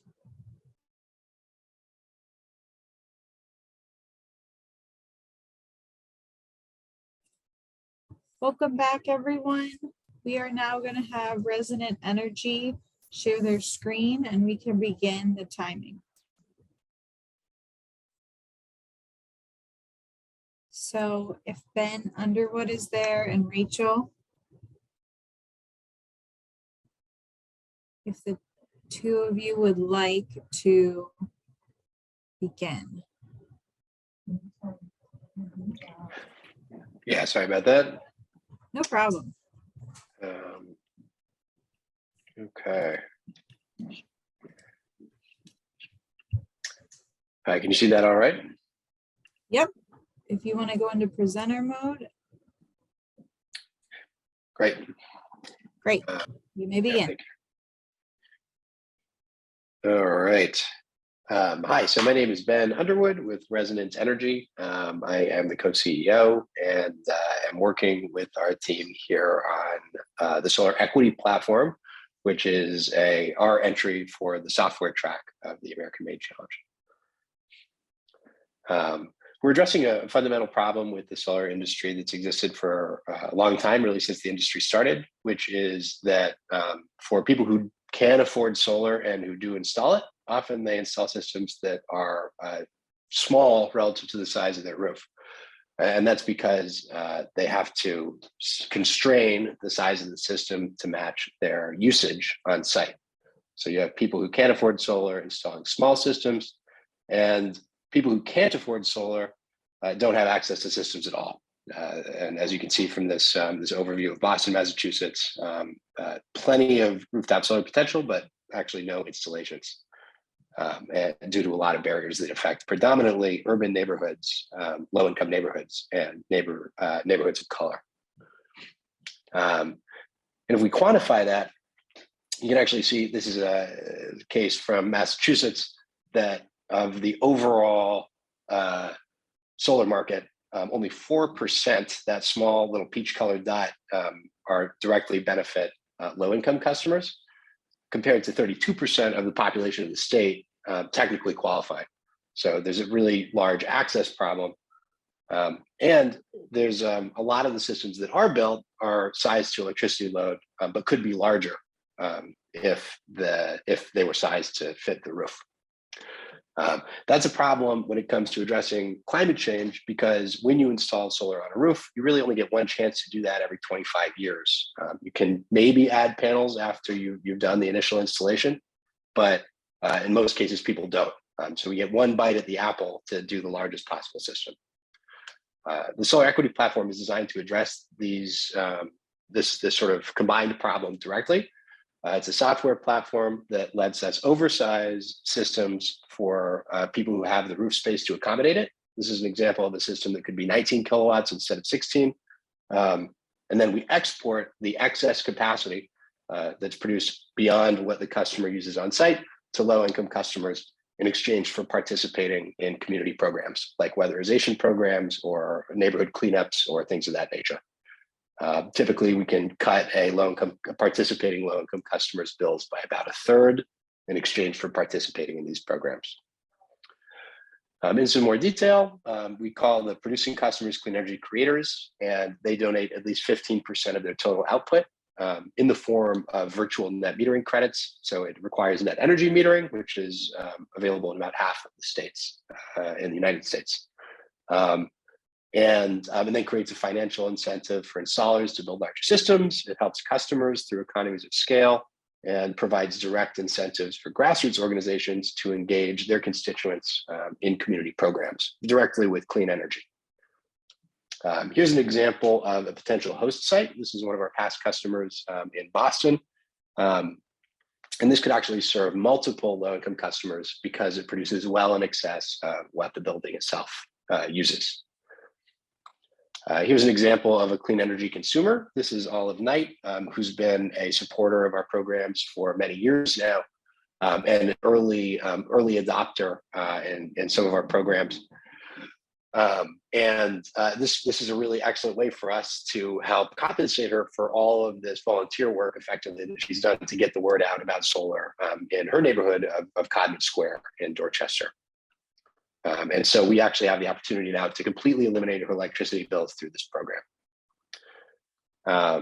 For our minimum viable product, we are working with My Sunbuddy to build a software platform that really facilitates this donation transaction. And we're talking with some beta customers currently.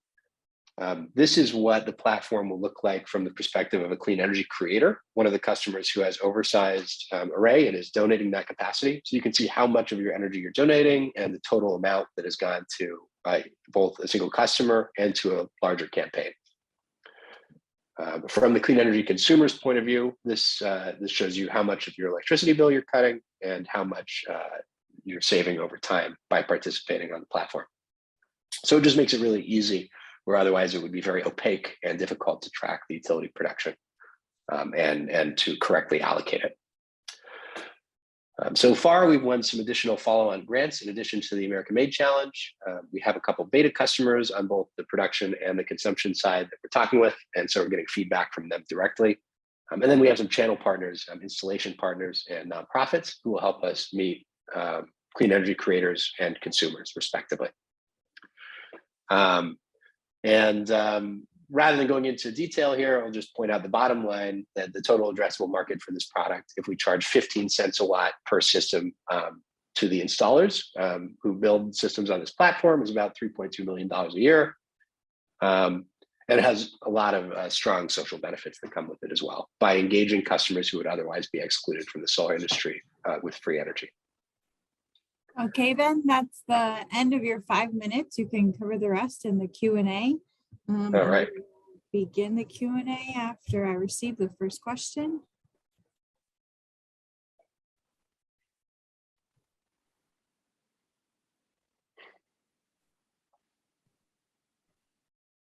What do you plan to do with the funds if you move on to the next round? We will continue to work to get the original set of customers on both the supply and the consumption side onto the platform. And so having more funding will enable us to do that at a larger scale. Great.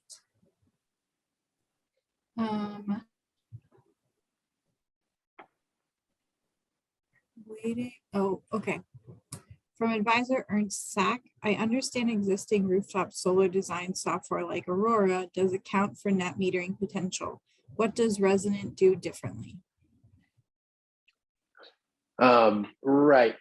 Aurora helps you design the layouts of arrays and set up the some of the technical details like the stringing of arrays and model energy production. This is a very different product than that. This is a way of taking arrays that are built and allocating excess production to other utility accounts in a nutshell. So a very different function than Aurora. Great. How do you see your revenue growing? Yeah, that's demonstrated in the slide here. I expect that within about 18 months, we can get 100 producing customers and 100 consuming customers on the platform. That would be with existing funds that we already have allocated. And so that would lead to about 38K per year in revenue. I'm sorry, 150K in revenue to the platform.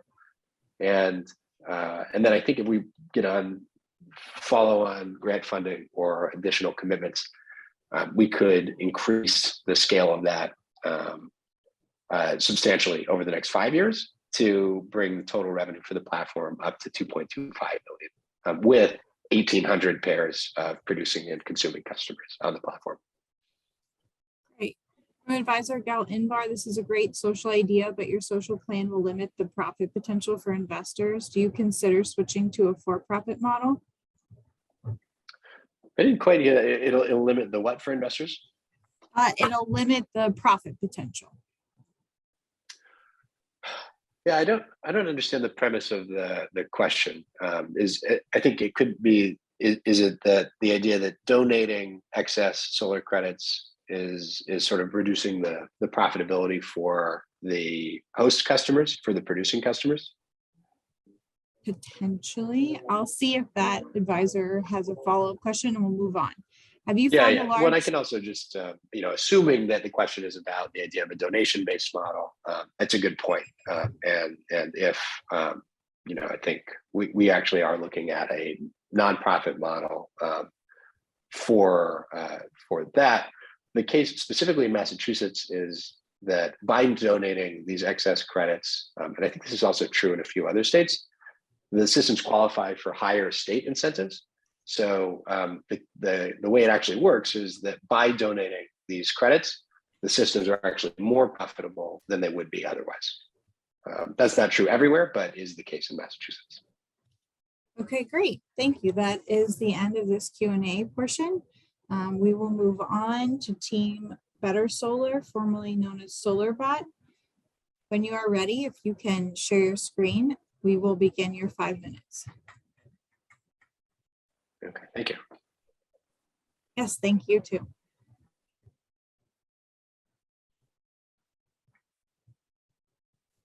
All right, is that looking good? If you can share your screen. Okay, let's see.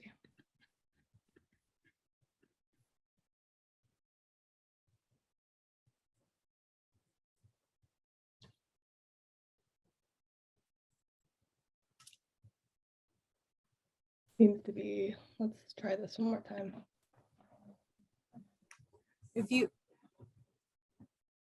I think you had it shared a second ago. If you just want, is this your first slide? Yes. Okay, then begin. All good? Yep. Okay, thank you. Hi, everyone. My name is Melody Halbert, and I am one of the co-founders of Better Solar. Here's a brief introduction of my team here. All of us coming from various backgrounds, whether it be in photovoltaics or machine learning and computer science, we all bring something new and different to our team. The PV industry is large and continuously growing. The supply chain consists of numerous companies that contribute to the makings of a PV system. From polysilicon production to crystal growth to wafering to PV manufacturing, and then finally to the installation and operation process, quality control and maintenance is vital across all areas. Even though PV modules are large area devices, small defects can have significant impact on their lifetime, performance, and reliability. These systems are expected to produce energy for 20 years and beyond, so to prolong system lifetime, imaging and module inspection can be very important. Luminescence images, including photoluminescence and electroluminescence images, provide high-resolution spatial maps of the local voltage of PV cells and modules.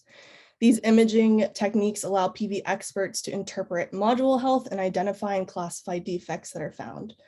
Whether it's a cell manufacturing plant producing thousands of images per hour or PV imaging out in the field, you can end up with an astounding volume of EL images at the end of the day. This presents the importance of automation and machine learning. Automation and image analysis is used in various fields, such as biomedical imaging or satellite imaging analysis. Accurate and speedy analysis without added human error has proven valuable here. And in the PV industry, images are taken every day of systems via ground cameras or aerial drones. At Better Solar, our focus lies specifically in EL imaging, with some automated approaches currently to processing EL images, including yes or no defect labeling, others by utilizing bounding boxes. Our system processes these EL images and outputs localized defects at a pixel level. With early beginnings arising from research at the University of Central Florida, our company has grown from academic roots. Research at UCF allowed for the creation of an extensive annotated data set with over 17,000 images for 9 different defect categories. And with this data set, we achieved a more granular output than most existing models. In discussions with academics and industry collaborators, we found that most were interested in other potential analysis that our granular data would allow. The industry had a need for a comprehensive analysis program, and we seem to have the answer for that. With the help of the American-made Solar Prize competition, we were given the opportunity to turn our many hours of back and forth discussions into a viable business plan. Some of our recent efforts have included forming a team dedicated to research and company growth, separating IP from the university, company incorporation, and meeting potential customers. We have also been working in developing a software prototype that facilitates our EL analysis techniques. We have also been conducting market research and plan on targeting manufacturing and field-based imaging companies like Silfab and Tau Science, having met with industry members from Tau Science already. Maintenance companies are another market we wish to reach, as things like faster defect detection and granular classification prove valuable towards identifying problems sooner. Within automation in the PV industry, we've also identified a few competitors who have implemented automation techniques with aerial imaging and manufacturing, but we plan to offer a more thorough, user-tailored, and detailed level analysis that can be used across the board. Due to what we've seen and the unique nature of a customer's wants and needs, we propose our product as both a software and a service where we dedicate time and resources to being available and addressing a customer's individual needs. Our basic level prototype is shown here. It's in its very early stages, but we use this to display a general overview of a user workflow. Moving forward, our future focuses on the UI and refining our machine learning models with some more further improvements in our general analysis techniques. With our diverse team and expertise in both photovoltaics and machine learning, our customization-based software route, and high efficiency semantic level defect detection, we can do a lot and plan on using this to help maximize PV systems' lifetimes and potentials.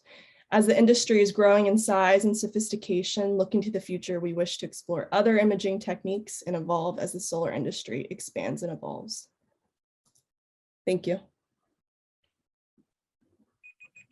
Thank you very much. We will wait for questions and then we will start the 3 minutes of question and answer.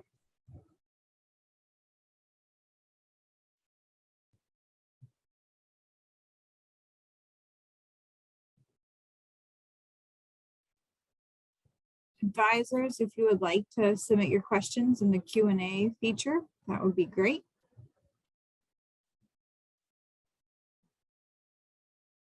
From advisor Gal Inbar, are you using proprietary sensors?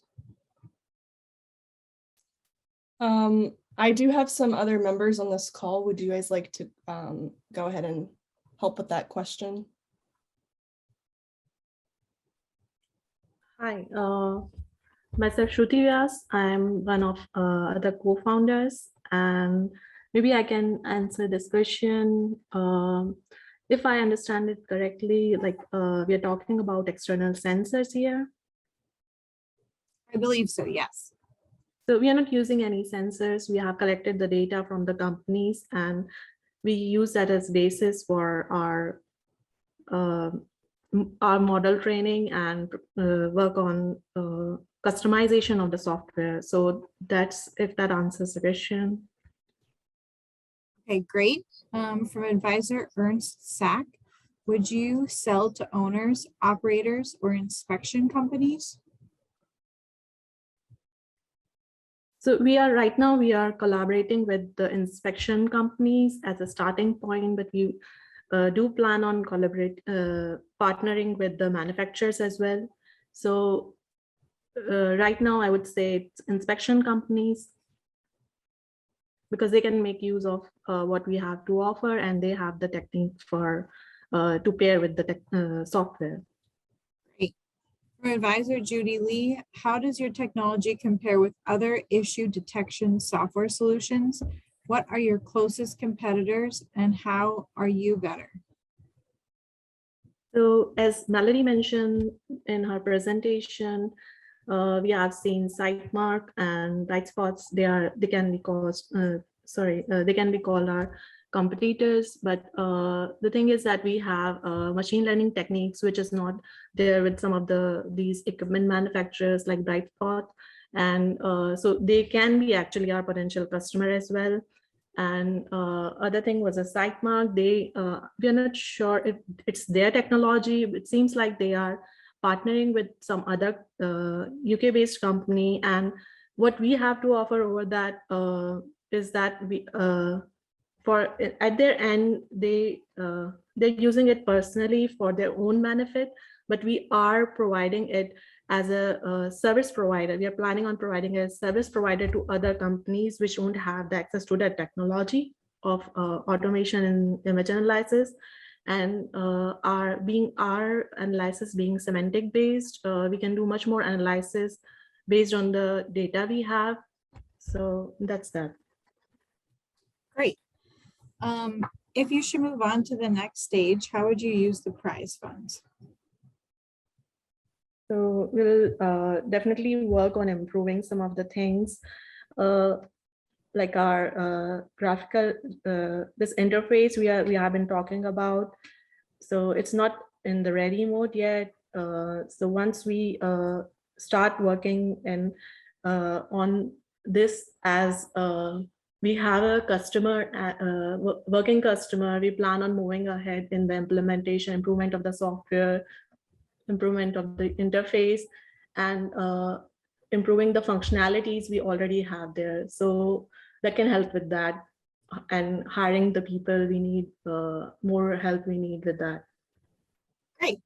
That's the end of Q&A for this team. Thank you very much, Better Solar. Now we will move on to Midday Tech. Sophia, if you would like to share your screen, we can begin your 5 minutes. Good.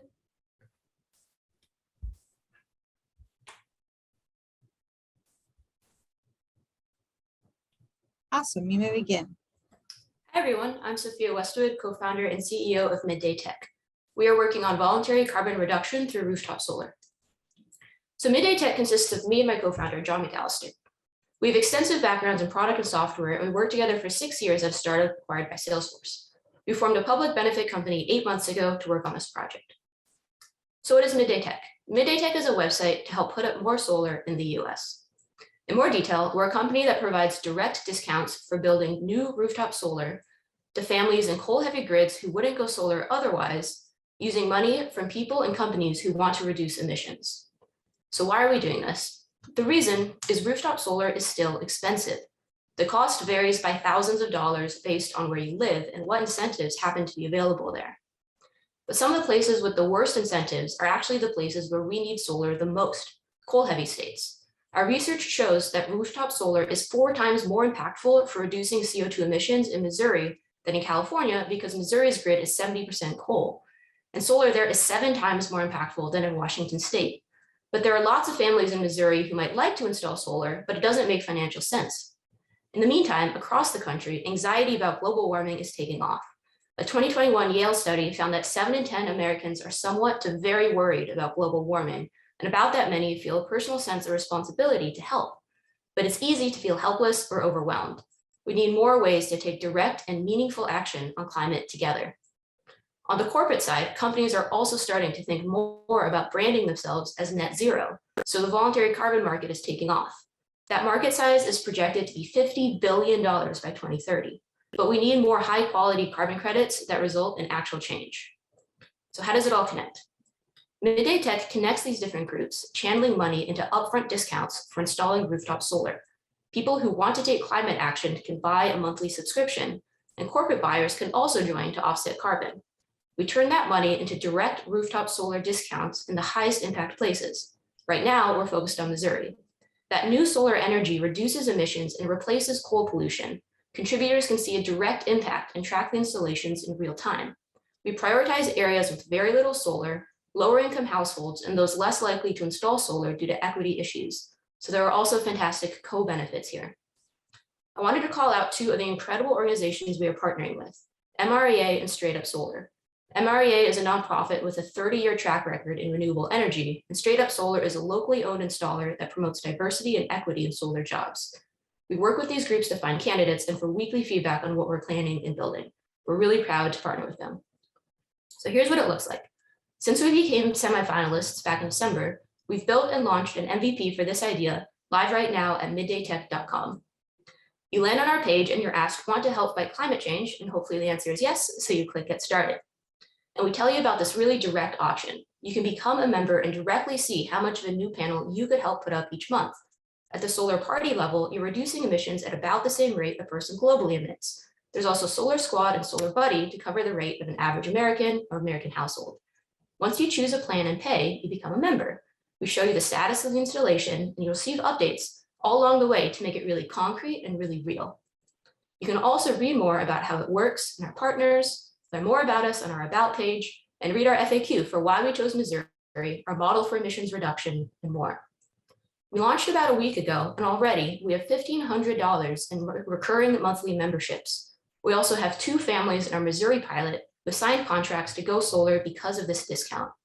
So quick plug, if this sounds neat to you, everything I showed is live, and we'd love to have you as an early member in our pilot program. Just go to middaytech.com and sign up. It's just $15 a month and be really awesome to have folks listening join. Now I'll show you a sneak peek of what we're working on next.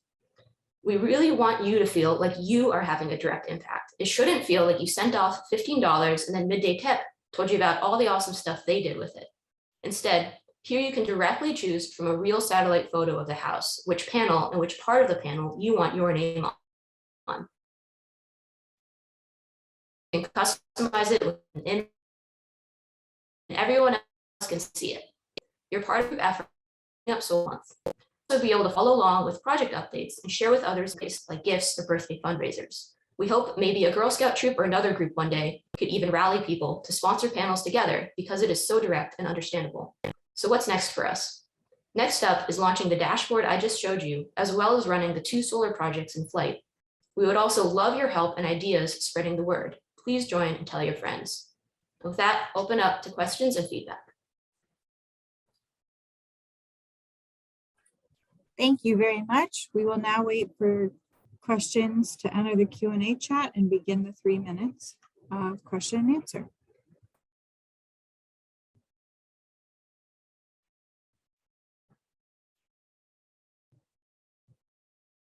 Advisors, if you would like to submit your questions in the Q&A feature, that would be great. Audience members are also allowed to submit questions as well. Our first question is from advisor Judy Lee. What does your customer get out of paying and being a member? Why are they motivated to do this, and how will you drive sales? Yeah, so I think the motivation comes from just the feeling that climate change is a huge problem and people feeling the sense of wanting to do something. So similarly, how people are trying to eat less meat, maybe they're more motivated to buy an EV for their next vehicle. I think lots of people are trying to do more around climate and feel like they're taking action rather than just worrying about the wildfire smoke every single year or worse and worse weather. And I think this gives them a sense of personal agency and action in that sort of internal battle against the fear and anxiety that climate change is causing increasingly more. From advisor Tenley, adding accountability to the carbon credit markets is important. Is there an effort to collaborate with any government agencies for broader official certification of these credits for industry? Yeah, that's definitely something we're looking at going forward, and certainly for funding, if we were to move on to the next stage of the contest, that would be like an effort that we would want to kick off. Great. From advisor Ernst Sack, Who makes money on the target sites? Assume the solar developers and their financiers get paid. So Midday's users are effectively subsidizing them, not a bad thing, just clarifying. Yeah, so these are all families wanting to put rooftop solar on their home. So the financing would happen, however the family might want to pay for it, whether that's cash or taking out a loan. Then the installer, we're hoping down the road to be able to get discounted rates from installers because they're not having to spend so much in marketing to find these people because of this discount. And then, yes, this discounts acting effectively as another incentive, but for folks who don't have access to those incentives because of where they live. Okay, another question, how does Midday make money? Yeah, so we're a public benefit company, and as part of the subscription, we take 18% to cover both the credit card processing fee as well as our own operations. So for every $100 that come in subscriptions, we'll get about $15 of that and then $3 to the credit card processing. Great.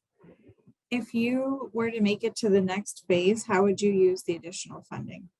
Yeah, so a big one is definitely continuing to build out some of the dashboard images I showed you, as well as working more to expand beyond a pilot program. So doing more to reach more folks who might be interested in becoming members, reaching out more to different climate groups, collaborating with them, hiring people to help us do that and help us drum up excitement and energy so we can really reach people who are in that mindset of, hey, I want to do something around climate. What am I going to do? Am I going to plant a tree? Well, like, who's going to care for that tree? Am I going to just eat less meat? Maybe I'm already doing that. It's very sort of personal and isolating. Or maybe there's this great new option. I could try to become a member of Midday Tech and rally others to become members. I'm finding people sort of in that mindset where that feels like a really appealing option. Great, thank you very much. That's the end of the Q&A for Midday Tech. Thank you. We will now move on to our last team of the day, Nimbus Solar. Jeff, if you'd like to share your screen, we can begin your 5 minutes. Sure, can everyone hear me? I can hear you, yep. Okay, let me go ahead here.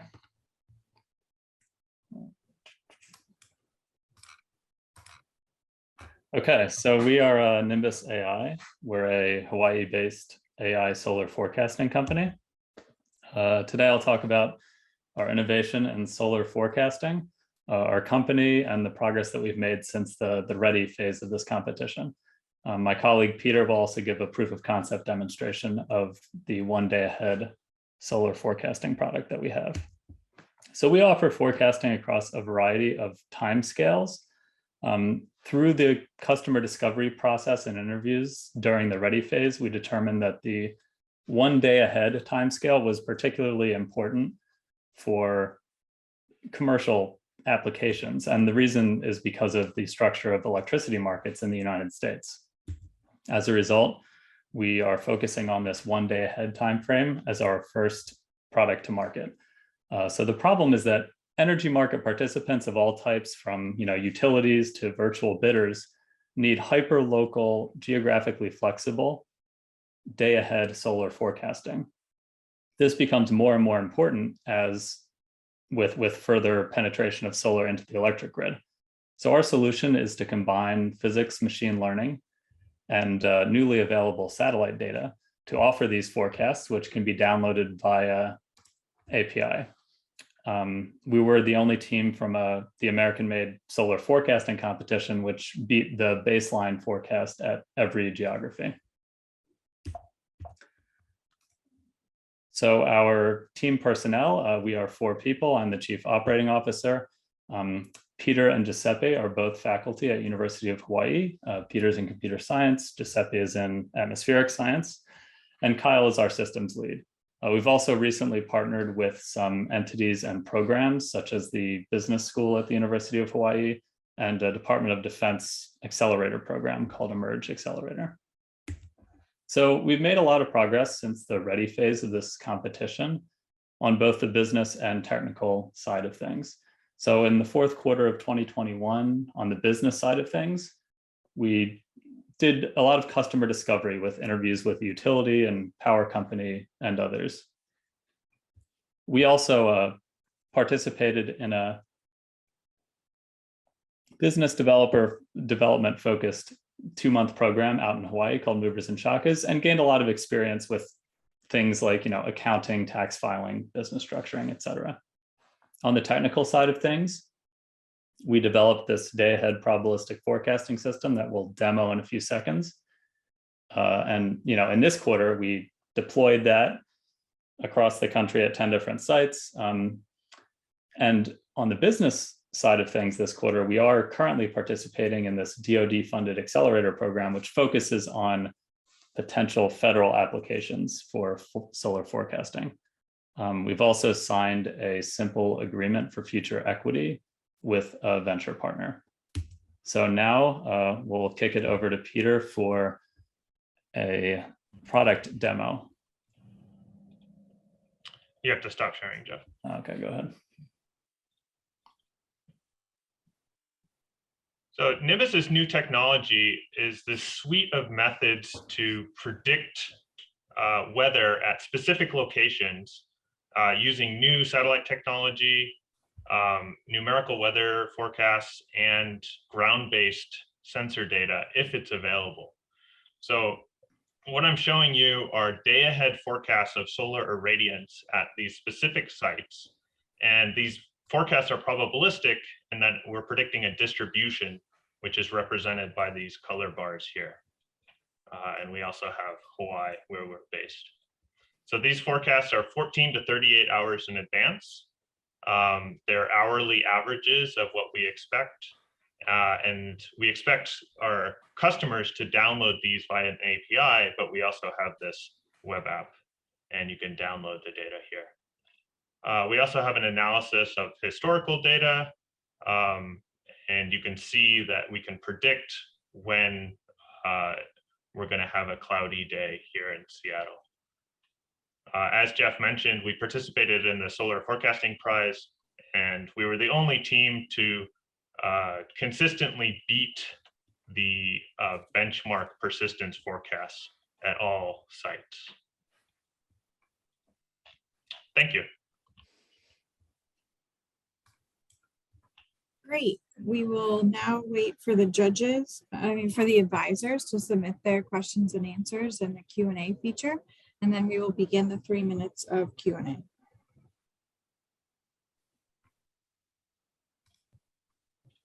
The first question is from advisor Gal Inbar. Can you describe your business model? Sure, yes. So we think that we can sell these forecasts to electricity market participants across the US. So those would be on a subscription basis or potentially on an API call basis. And the reason that we're putting the day ahead as the first product to market is because the biggest electricity markets are these 1 day ahead electricity markets that are settled every day. Great. And this might be similar to the last question, but they came in at the same time. Could you talk about your customer and your plan to approach them? Yes. So that is very interesting. So we have talked a lot with the local utility in Hawaii, which obviously utilities have an interest in solar forecasting. But we do think that the fastest way to sell into the market is to a broader set of energy market participants, including just virtual bidders and virtual traders. So in the coming weeks, and especially after this, this phase of the prize concludes, we've kind of identified a list of trading firms that we think might be interested, and we're just going to be approaching individuals there via LinkedIn, or there are a few leads that we might be able to tap from the American Made network, and we've drawn up a short list of those as well. Great. If you were to move on to the next round, how would you use the funds to advance your innovation towards commercialization? So the funds will be really useful because we'll be able to onboard a software developer resource. And we've been able to mock up a minimal viable product that can be accessed on the internet. But in terms of scaling to production, there's a lot of best practices in terms of whether that the user interface as well as the background SQL database stuff. So being able to onboard a software developer is going to be critical. And we have a good pipeline for that because of the faculty at UH. So we can kind of evaluate recent graduates. but the funding would be very helpful for that. From Judy Lee, is longer term probabilistic forecasting or multi-year part of your future development plan? If so, why? If not, why? Yes, actually, yeah, I mean, I breezed through that slide very quickly, but we actually go all the way from nowcasting, which is like 1 hour ahead, up to kind of seasonal and even decadal type of forecasts, more on the bespoke consulting side of the business. So yeah, we actually have done some research on that. Obviously, each time frame kind of has different technological backbones that you have to draw on. But yes, especially in places like Hawaii, there are these decadal phenomena with the Pacific Current and things, which make those really long range stuff quite interesting, and you can actually say important things. Awesome, thank you very much. That's the end of Q&A, and that is our last team for today. We want to thank all of the competitors for participating. I need to share my screen, 1 second.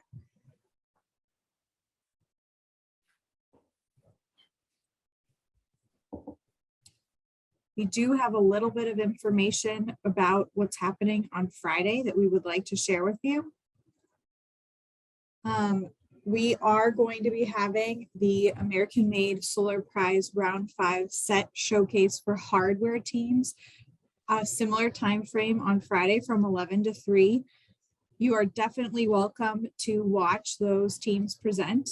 Afterwards, from 3 to 3:30, we're having a special advisory panel discussion with several industry professionals and investors who are going to give an overview of trends they're seeing in the solar market and in energy in general. And we really feel like this would be beneficial to all teams. So please tune in if you are able. And then from 3:30 to 5 p.m., we have a special Energy Week virtual networking mixer, which we're hosting on Remo.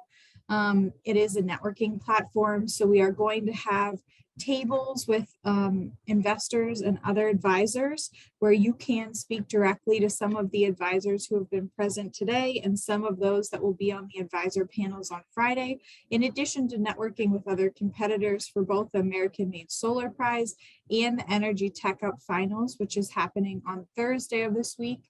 We're very excited about the networking mixer on Friday, so we really hope that you can join us. You can sign up using the QR codes on your screen now for both the hardware showcase and the energy networking mixer. If you want to attend the advisory panel, it is the same sign up as the hardware showcase. You would just join us at 3 p.m. If you are joining us for the virtual networking mixer, we encourage you to set up your Remo profile ahead of time. On that, you can add your LinkedIn, you can add your email, your website, so that when you are networking, people will have access to information for how to contact you or how to make connections after the networking mixer. You can also find all of this information on our website at cmu.edu/energy-week. So you are able to sign up for both of these, even if you do not wish to use the QR codes currently. So again, thank you to all 15 teams that were able to present today. This was a really, really exciting day for us, and we're very, very excited that all of you are doing so well in the set phase of round 5 for the American Made Solar Prize. And I think that's all for today. If you have any questions, we are hoping to get feedback from the advisors to you within the next couple of days. We will make sure that you receive that email with their feedback that they submitted during your presentations. And with that, I think we are done for today. Thank you very much.